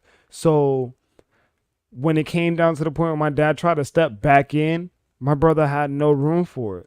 So as me being a younger kid, thinking that, oh, my dad's home, me not understanding the full picture of it, then I'm just like, bro, why are you hating on dad like that? I had a little bit of resentment towards my brother. But then as I got older and I came to figure out why my brother was acting the way he was, and figured out that my dad was not so spit shiny like I thought he was, my resentment changed and I started to hate my dad a little bit. And then when I got older and I started to realize that my dad was only coming around getting me to show me off, oh, that set me off even worse. Because I'm just like, you had me over here hating on my brother for no reason when you're the one who's a piece of shit? Mm-hmm. Bro, come on. And it's just like now I'm at an older age and I'm a dad myself, so I understand a lot more. But I still look at him and I'm just like, you could be doing so much better. Because, like, one thing I'll never forget, his man telling me, I know you need me to call you Didi, but I really need you to call me and check up on me first. Not call me and check up on me once in a while. First. Yep. That keyword is the first. You want me to call you. Make sure you're straight before you pick up the phone and call me. That's how my dad was. He was like, oh, I always calling y'all. Y'all can call me. Nigga, your fucking dad was calling me and my brother. Yeah. I hang up the phone. And this is why I'm saying, like, oh, Lord, this is what I'm saying. Like, for me, growing up, I took all this shit for granted, and I was kicking myself in the ass. I'm wondering why my grandpa calling me, and I look at the time, like, we all had land phones back in the day, home phones. I'm like, damn, why would he keep calling if it was only 30 seconds? Nigga, now that 30 seconds means a lot more to me now than it did when I was little. I never understood it. Exactly. So because when you said that, that's how my dad was. Y'all, well, phone work, but nigga, fuck you. And when I came to find out you was in the hospital, I was like, you know what? Let me try and rekindle this shit while you laid up in the hospital. Mm-hmm. That shit didn't last long because guess what? It came back about them. That's why I'll be saying, like, real shit, like cool. I understand, and I understand family to me really at this point is just as expendable as men are to women. Bet. Like, real shit. Bet. Like, at least my nuclear family, that is. Right. It's not going to get better because the fact that I've had my small cries for help and they were just ignored, I'm like, all right, cool. It's not even that I'm beneficial. It's more the fact that you as a mother don't even take your kids that fucking serious. When my car was repoed and I was crying my eyes out and my mom was like, oh, you're my favorite. Oh, I'll help you. This and that and the third. I knew that shit was garbage. Right. Because that later that day, when she put me on her insurance, I asked her if I could take the car. She said that go and get a ride. When I was at the dealership and I was getting my car now, when I was at the dealership and I was getting my car, my mom had the nerve to sit up here and be like, "Oh, well, you was putting all these unnecessary miles on the car. That's what you fucking say, motherfucker." I was the one that paid for everything. I was the one that was paying for the fucking bills to get to stay on for the water. I just got paid. Half my paycheck is gone just so I can keep some fucking working water in the house, right? Boy, And you throwing that shit in my face, right? Let me tell you, because this is one thing I'll never do to my kids. I'll never put a bill in their name. I didn't realize the impact that shit had when my mom was pulling bill in my names. And then I'm gonna hit on two comments real quick. Emily and Savannah. For one, Savannah, I'm sorry, I wasn't trying to make you cry. I wasn't even thinking I was gonna be crying this night either. Emily, need to answer you. Let me reread it. Honestly, I'm saying this in the most respectful way. I'm glad it's just the past 2 years for you, because it's been so much longer for me. It's so much longer, and I'm saying that because the impact that it has on you, I know it could be a lot worse. So for those 2 years, I'm saying just me trying to be positive about the situation. Just try to find the light in the darkness, because I get that so much. It's so mentally hard, because like now, like I said, and this is where it ties into Savannah's comment, because like my dad wants to see his grandkids, but he's struggling so much that he can't get in his car and drive an hour out here to see them. He's probably done that once or twice, but that was in the process when he was dating my mom again. And even in the sense of when he was dating my mom again, he said that he would quit doing certain stuff. Fuck it. He said he would quit selling drugs if my mom got back with him. They got back together. He still was doing the same shit. Man, you ain't changing. And that's and looking back at it, that's more of like what younger me would say, just to get back with a girl I didn't want to break up with. Exactly. So, honestly, and like I've had people tell me, well, Didi, why don't you try selling drugs? It's an extra way to get extra money. I'm just like, I've had my fair share of thoughts about it, but then I was like, then I'd be opening a chain. I'd be tying myself to a chain that I'm not trying to have, that I'm not even trying to work for, to have to break. I don't sell drugs. I already had my brother do that crap. I'm not trying to go down that path. He went down the same path my father went. Why would I be the next one to do it? I done broke that generational curse. I don't need my son to try to do that crap. That's what it makes me mad about another situation. But I'm not going to talk about that. So then, like, I'm at this point in life where I was like, okay, I understand I wasn't always seeing my grandparents for the best of it. So I'd be wanting to take my kids to go see him. But then I remember, like, why am I going to go out my way to take my spawns to go see the donor of mine who can't even pick up the phone and call me? But yeah, could sit on my Facebook and watch my TikToks. When I post something, could react on the post. You can't even message me on Facebook Messenger? Or when you do, you just commenting a little snippet on my picture. Oh, I see you, Didi. Get it. I love the support. Thank you. But I need more than you just telling me that I'm doing good while I'm dancing. Don't have me call. It's not me calling you. That was the other day. And I'm going to speak on this a little bit too, because I started to take advantage of him. And I noticed that, and I changed that by myself. Because I only used to call him and ask him for money. Because I knew he was going to give it to me, just out of spite of him being down in himself about not being there for me. And then when I realized I was doing that, I stopped completely. I stopped asking for money. I just stopped calling him. I called him the other day and asked for a little money because I really needed it, and I knew he was kind of going through it, and I didn't really expect to get it from him. But then it turned us to us sitting there talking a little bit, and it was nice. But then as I thought about more into it, I was like, but he's still in the same situation because he's still doing the same old shit. And he's not looking for a way to change it. He's just complaining about this, complaining about that. Well, no one's doing this to help me. No one's doing. Well, are you using your voice? Are you standing up for yourself? Or are you still allowing people just to walk over you because you know you're Wayne Smith and don't do nothing? Come on now. That's like you. If you're not gonna put yourself up to the plate, don't complain about when you're still sitting on the bench. Exactly. Shit. Say that shit again. If you gonna sit there and not step up to the plate, don't complain when you still sitting on the bench. Real shit I heard today. Like, for real. In all honesty. Because if you're not able to get up and put in the hard work that is for that great outcome, you're gonna be stuck at the same thing. Right. And it blows me. It really baffles me. Cause like I'm a parent now, and it's just like just a little bit of separation I have from my kids kills the freak out of me. And that's, you know, and how my kids got taken from me yesterday really fucking hurts me.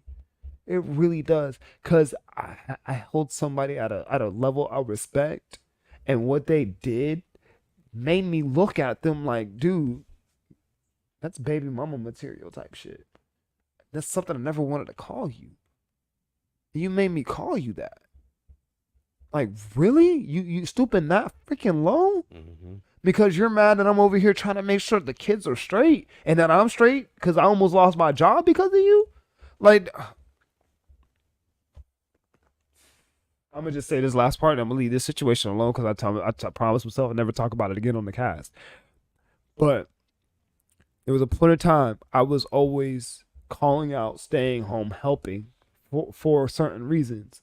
And it started to reflect on my timing of being at work. So work started to notice that. Get on probation, disciplinary actions, stuff being taken away from me, threatened to lose the job. So now that I'm where I'm at now, I make sure that I'm not late. I make sure my performance is up to par. And it's like I'm reflecting so good they see it. I get positive reviews now and everything. And it's just like, you're mad that I'm trying to make sure that I'm keeping that up. That I'm making sure that I'm keeping my well-paid job so I can still support the kids on my end. That I'm still talking about, like, I got a sitter. And if you needed the kids to be watched, I could use the sitter for you. So you could have time to do something you want. But you think I'm trying to be a villain in your story. Why? When all I'm trying to do is help you in a matter of time that no one else was helping you. And I'm going to just leave it like that. I'm going to just leave it like that because I already know people going to run this back like, oh, you talking bad about her? No, I'm not talking bad about her. I'm talking about the situation that she's creating. And it's not a healthy one. It's not. Battling against me for what reason? Let me stop. Woo! Ooh, Emily just commented, you see your parents so innocent and pure when you're young, and then when you grow up, you start to see the issues they have and they push on you. Yes, Emily! Lord, yes. And that is one thing I'm trying to change for my children. I don't want them to grow up and think, oh, well, daddy just didn't want to be around. No, I want to be around, and I don't want the answer to be, I wanted to be around, but your mom didn't let me. No, I didn't want, excuse me. I don't even want that to be a freaking option on the table. I want it to be, no, your mom made a decision that we needed to do stuff separately. We love you guys jointly, but our lives were still separately. But we still love you guys, and we still do right by you. That's what I'm trying to get at. But, like I said, I'm a villain. You're always a villain in someone's story. So, because you're the man. I'm going to leave that there. All right. Cool. Jamal doesn't have as much trauma as us. It's okay. Nah, I do, but I can't talk about it though. Yeah, I'm sorry. I had to get up 2 times. I just had to let that go. But sad to say, that's only scratching the surface. Right? Yeah. I got a lot more shit, but I'm not even gonna get into. I'm on the same page, bro. That's why I said I gotta stop. It's just more the shit. Okay, we're good. Camera's good. Yeah. Ooh, so wow. That's why I talk about therapy a lot. That's why I talk about, like, as far as us with just issues young black men deal with, and there's nothing negative about what you're saying. It's the truth. You're trying so hard to be there and be a good father. The situation is just not working because both parties do not put the needs of 2-part.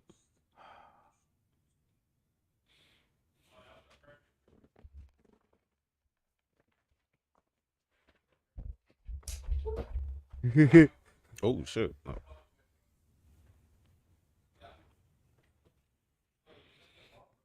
But yeah, man, that's really all the stuff that I just carry on my chest every day. and I'll let it. I think it's my fault because I let it build for so long. But at the same time, I wasn't in a position to open my mouth because I felt like it was more of biting the hand that feeds you. And I know it sucks to say, as a man, I still had to rely on someone. Therefore, I really couldn't. I couldn't. I had to just bite my tongue, but I just couldn't bite my tongue anymore. I had to open my mouth and say how I felt. You got And to. even when I opened my mouth, it was still just being pushed to the side, and it I don't know. It's a fucked up situation. That was another thing. You got to be able to voice your inner self. And you know what? And sorry to cut you off. Oh, no, you're fine. I couldn't because the person who I wanted to voice stuff to was irrational. Only heard one side of the story. It was always their side. One-minded. So a one-mind person will only go down one track. So it was more of like it was just a lose-lose for me. I'm like, you're not even gonna listen, nor will this change anything. It'll just. You see, I hate those type of situations that you want to talk to a certain person, but then they don't allow you to. So when you go searching for somebody else that you actually could talk to, and you start doing that, then that person you wanted to talk to is mad at you for talking to somebody else. Yep. But then you come back and tell them, well, I was trying to tell you this. Oh, well, it didn't seem like it seemed like this. But that was, you were too stuck in your own little world to realize the truth. Exactly. You can't. That's why I tell. Like, I'm literally talking to a friend right now. The guy I told you about was talking about my video. I asked him. He was talking about me, asking me how I'm doing. I was like, bro, let me take a moment, bro. Stop asking me. How are you doing? He just told me some real shit, and I was like, damn, bro, I really didn't know you went through all of that. And he's like, bro, I really want to link up with you and catch up. I was like, bro, you know what? I'm down. Let me know when you're available so we can plan something out. It's just you gotta make time for people. Whether you got it or not, make the time for somebody, because you could change somebody's life. Just one moment can change somebody's life. You sitting there talking to someone and letting them get what they need off their chest could do the greatest thing for them. That letting them get that cloud, that dark sky out of the way for the storm to clear, for them to see the light at the end of the tunnel, can make things so much better in someone's life that it could be dramatically changed. It's just that simple. And the reason that it's that simple, because people don't understand the simple things of life.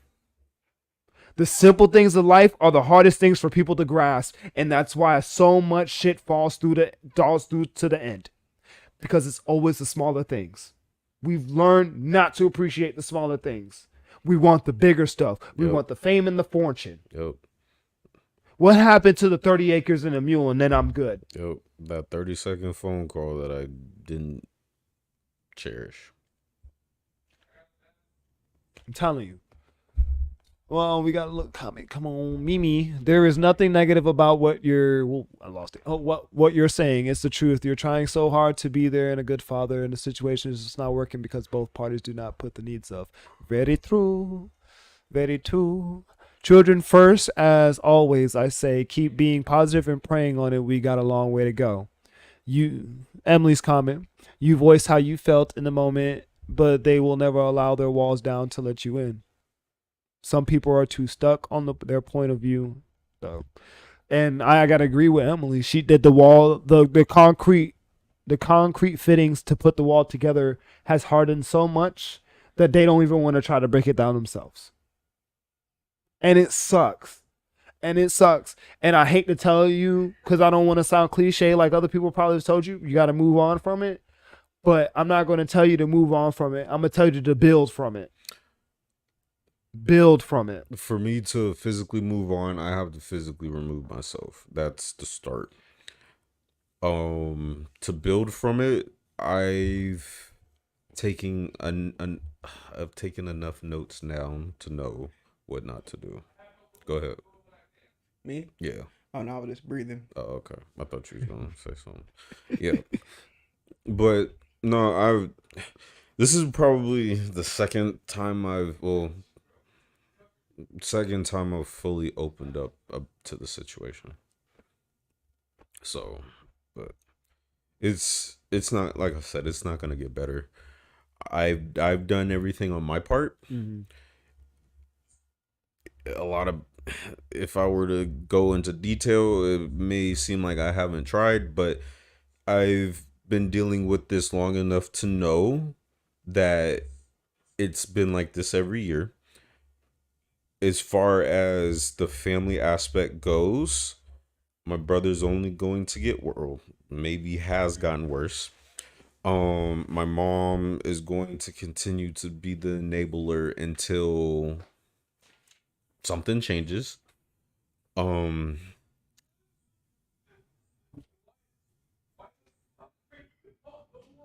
my she's gonna continue to be the enabler until she decides to.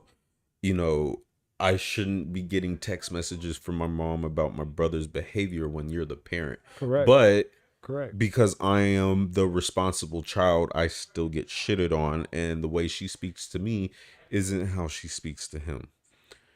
And that too, I've carried a lot of shit because I haven't been able to open up. That's why a lot of my relationships haven't been the best, because I'll be honest, I'd say a large amount of it goes to me because of how something with me has changed. Mm-hmm. I was always quick to point the finger at them until I realized years later that it was me. So with my upbringing and how I went about figuring shit out at that point, I look back and I'm like, you know what, I've been the problem, and I try not to be the problem. So that's why a lot of times, if it feels like, well, damn, Sean don't really want to be around, I'll be honest with you, a lot of shit has hit the surface, and I'm just trying to deal with it separately. But with you realizing that you were a problem, you're taking your first step. Mm-hmm. That you're building. That's what I mean when I say build up on it, because you're realizing that you have to make a difference within yourself. And it's not bad to remove yourself from that situation, because with that situation steadily on your shoulders, all it's doing is weighing you down. It's the toxicness, and it's not healthy for you. But at the same time of bottling shit up for years, mm-hmm. and I completely understand what you're talking about. I am slowly trying to let go. I've, like, my mindset years ago, it's two different people. Right. Now in certain things, it's more like a day, like, and I'm not trying to put this in an athlete's perspective, but just being around sports as long as I have, I'm still in that way. Sean, my mom does the same to me. I'm always the one she counts on to be the good one. Yeah. And you know, and I really don't mind that.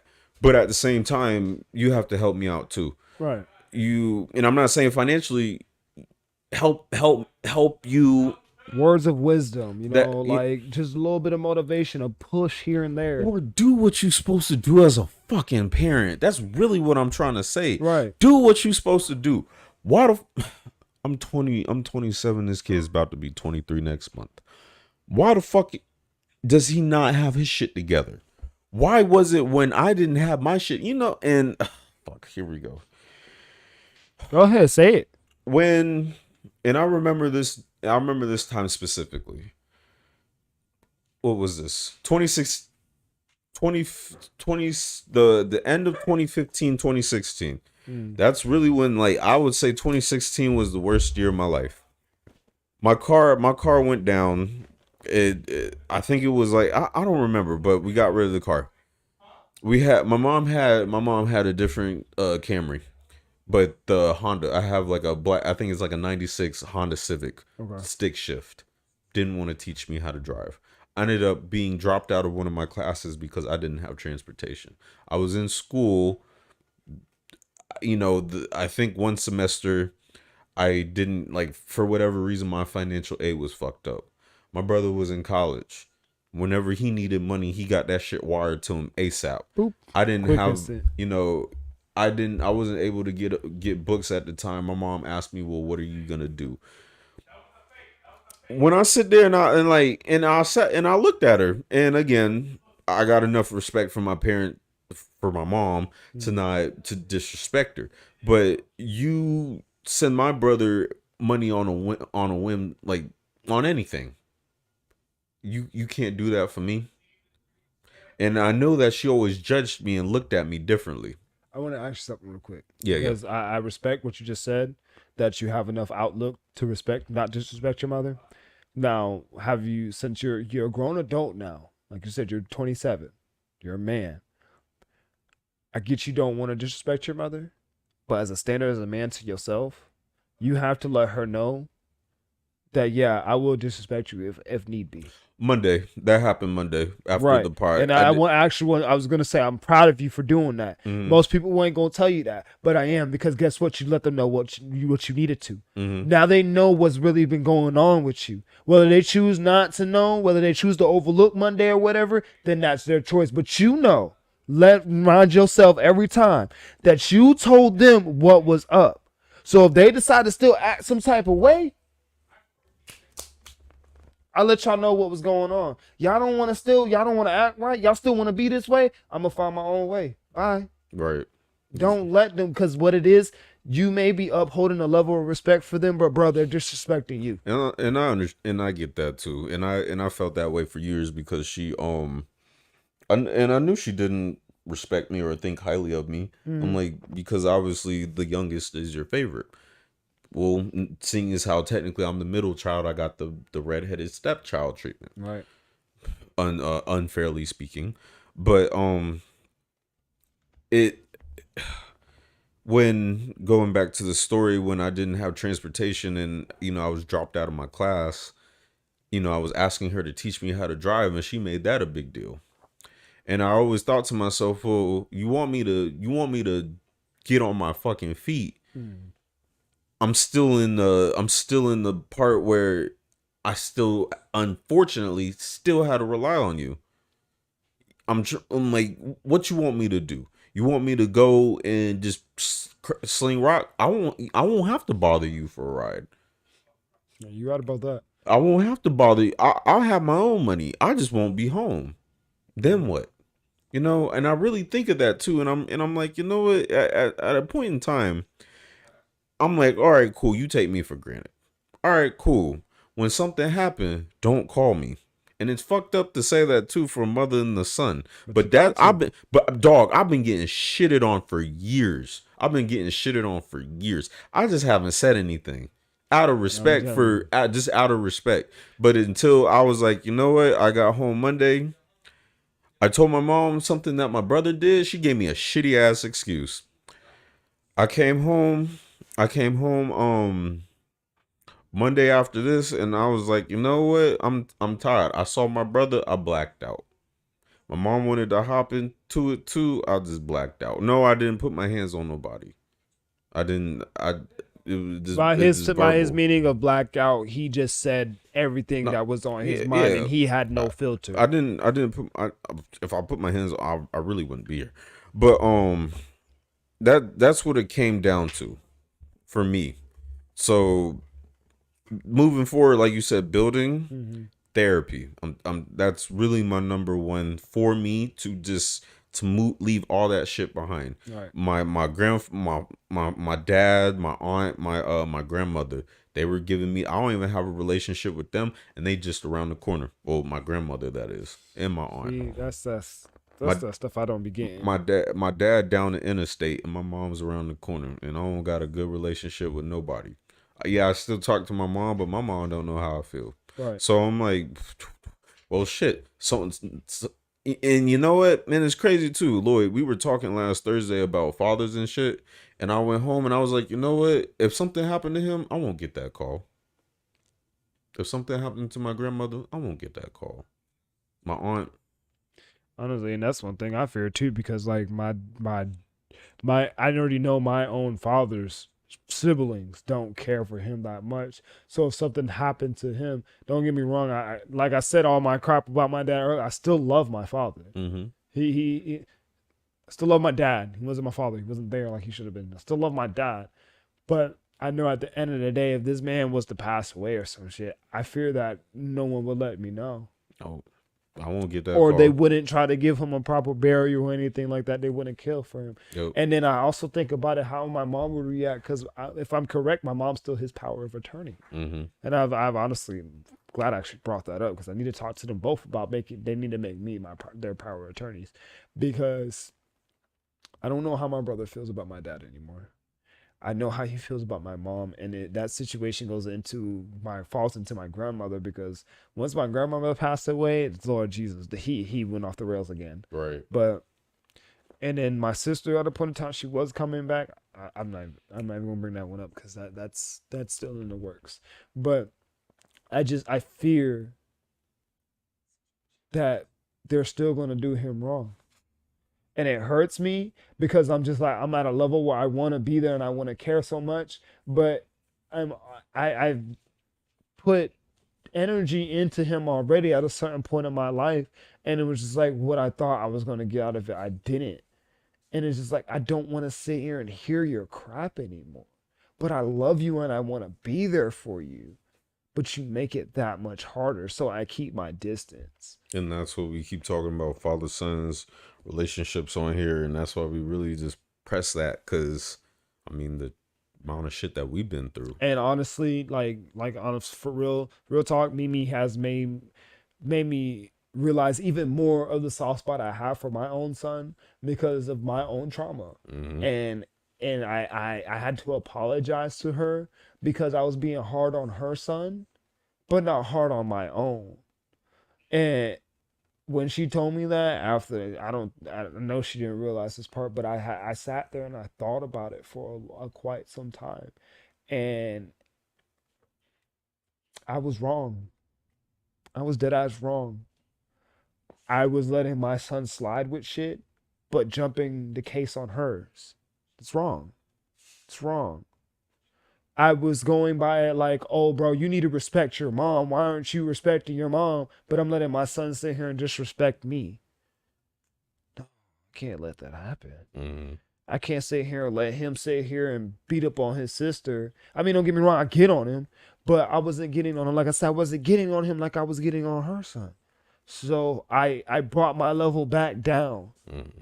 And I don't get on him the same way, and I do it differently now. And that's the same way I get on my own. I need to get on my own harder than I get on hers, and I do that. And another thing that it made me realize was someone outside of my picture of where I'm at was also playing a part in my ear, making me think that what I had going on was a bad situation, that the kids are all just fighting and this and that. No, they're kids. They're kids. They love each other one moment, then they can't stand each other the next. That's all it is.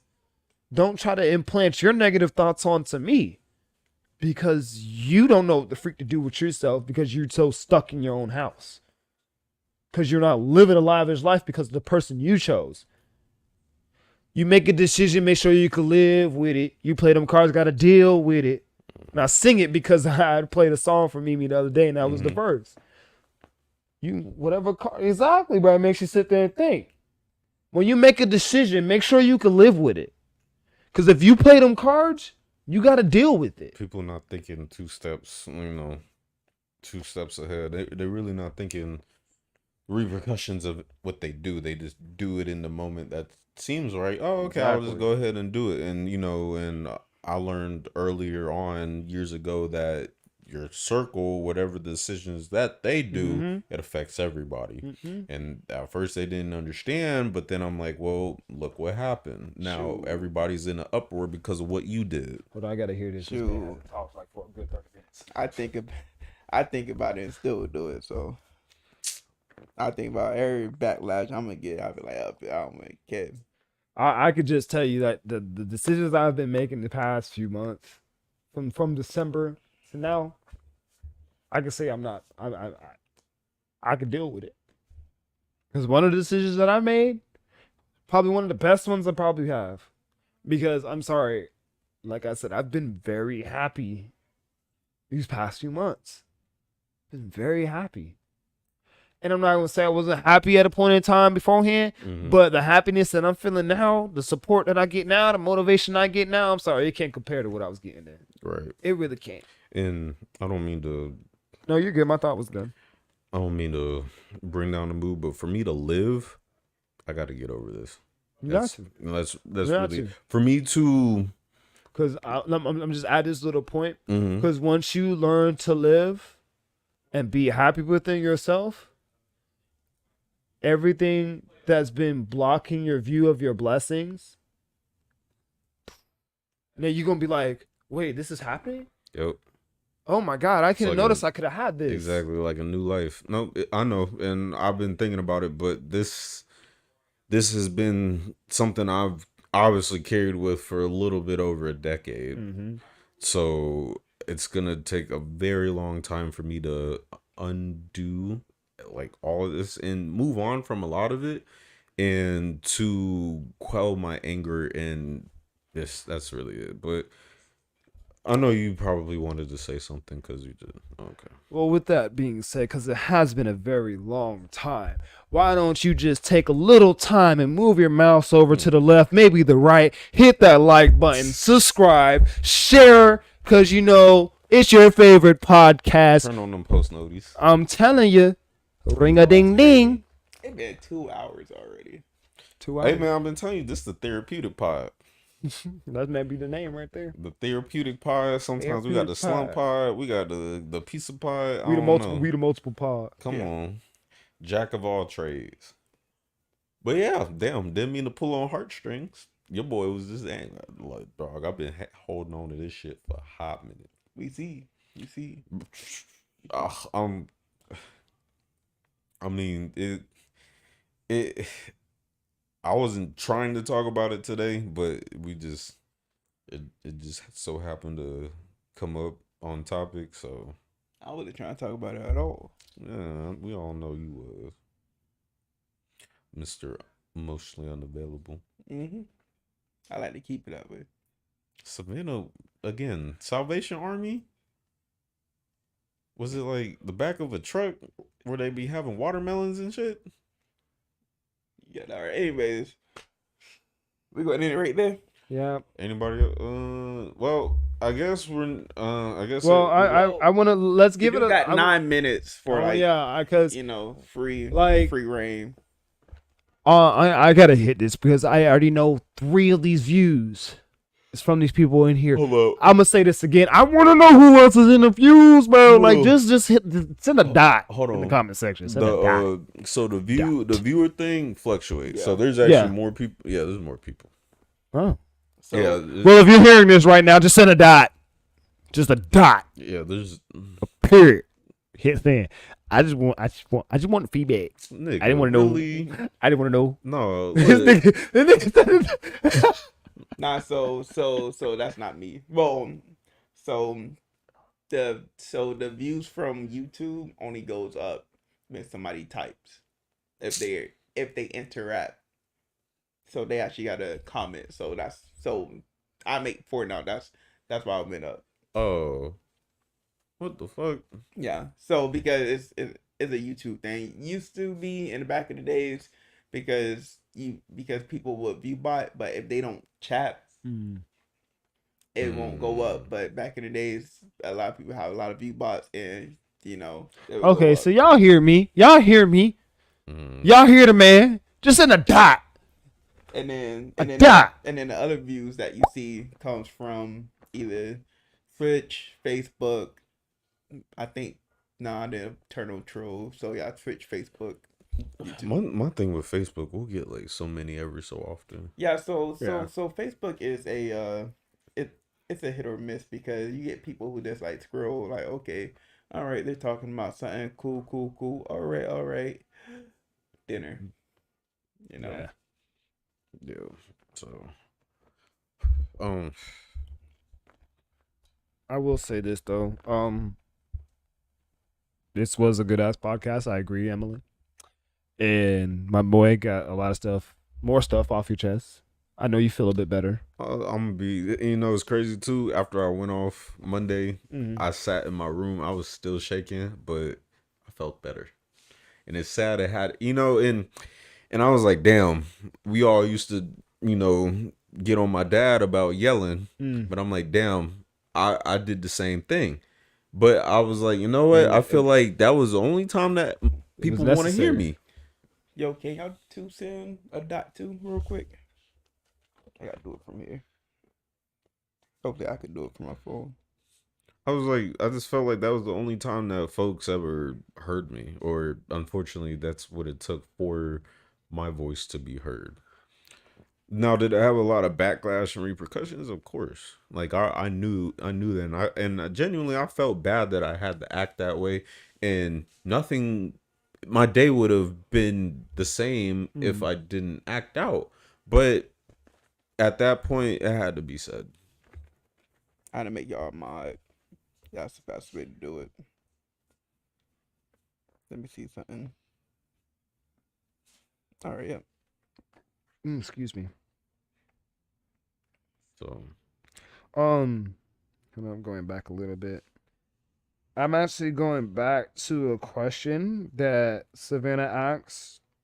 Oh, like earlier. Shit, yeah, I totally meant to touch on She that. asked, what's the difference in someone being jealous or fake towards what you're doing in life versus someone telling you the cons and trying to be helpful? The difference is the person that's jealous and fake towards what you're doing in life is trying to, let me use the right word for it. It's trying to demolish, Deter. They're trying to deter you from, demolish, bring down, de-elevate you. Yo, they're trying, like, They're bringing you down compared to the person that is telling you the cons and pros and cons to what you're doing.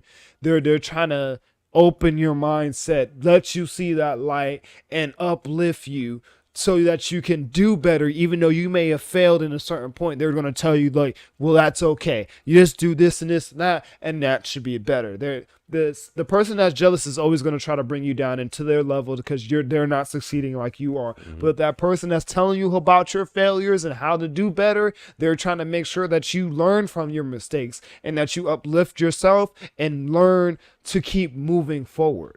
Lord Jesus, I might have to start my own podcast. I'm sorry, I don't know. Go ahead and type something. I had a friend like that. Yellow.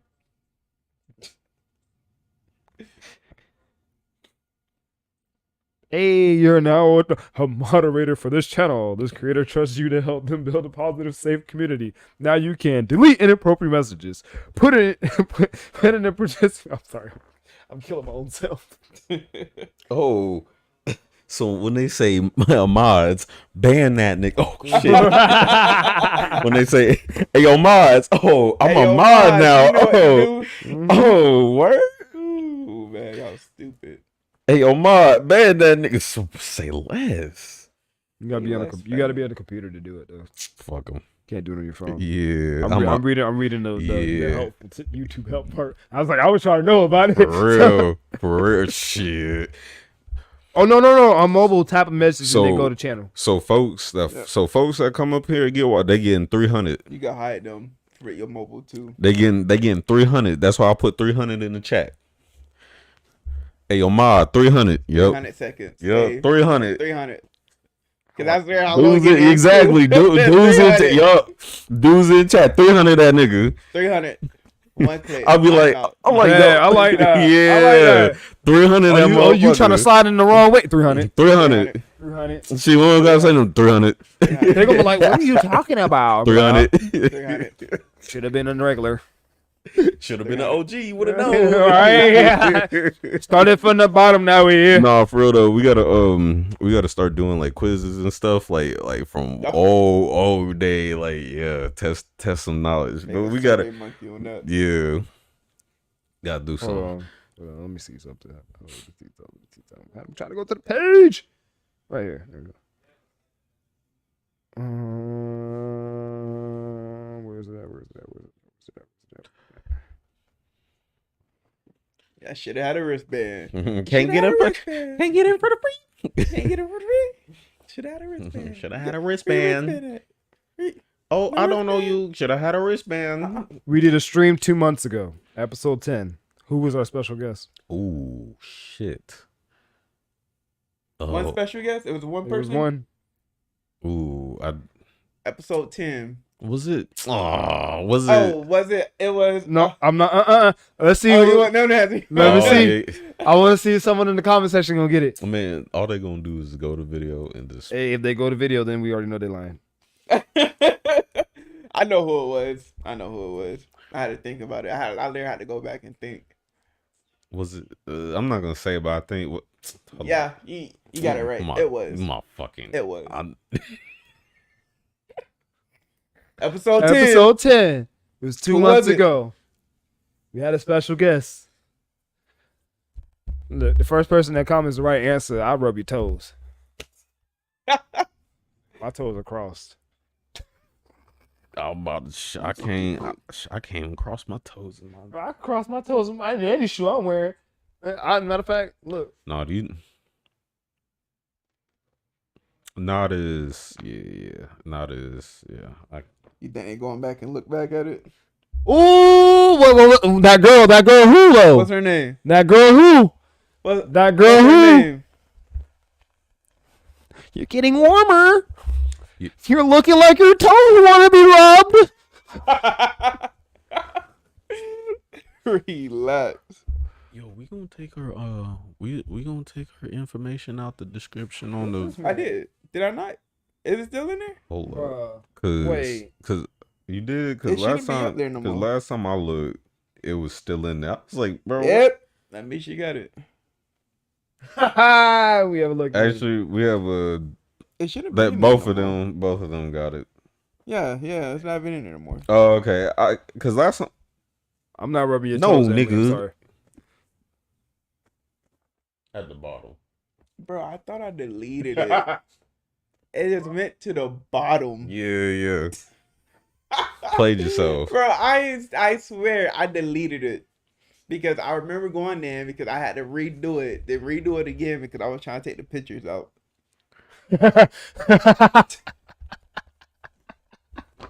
Oh shit. And on that note, thank y'all for tuning in to the realest.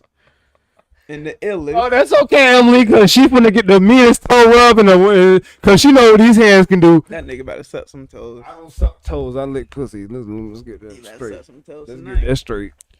Alright, Get that straight. Go ahead and close us out. Go ahead, appreciate y'all. Go ahead, like, comment, share, and subscribe. I guess we ain't doing this this little contest no more because ain't nobody won $100. On that note, we out this thing.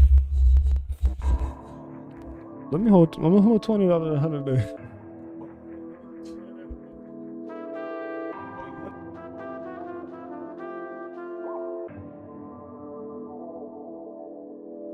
Late nights in Barbados, split lit with a glass of rum. I met a foreign chick, I can't say her name, but she taking shots like Max Payne. I had to Clairmont to come pick me up. I said I'm in the country, need to pick me up.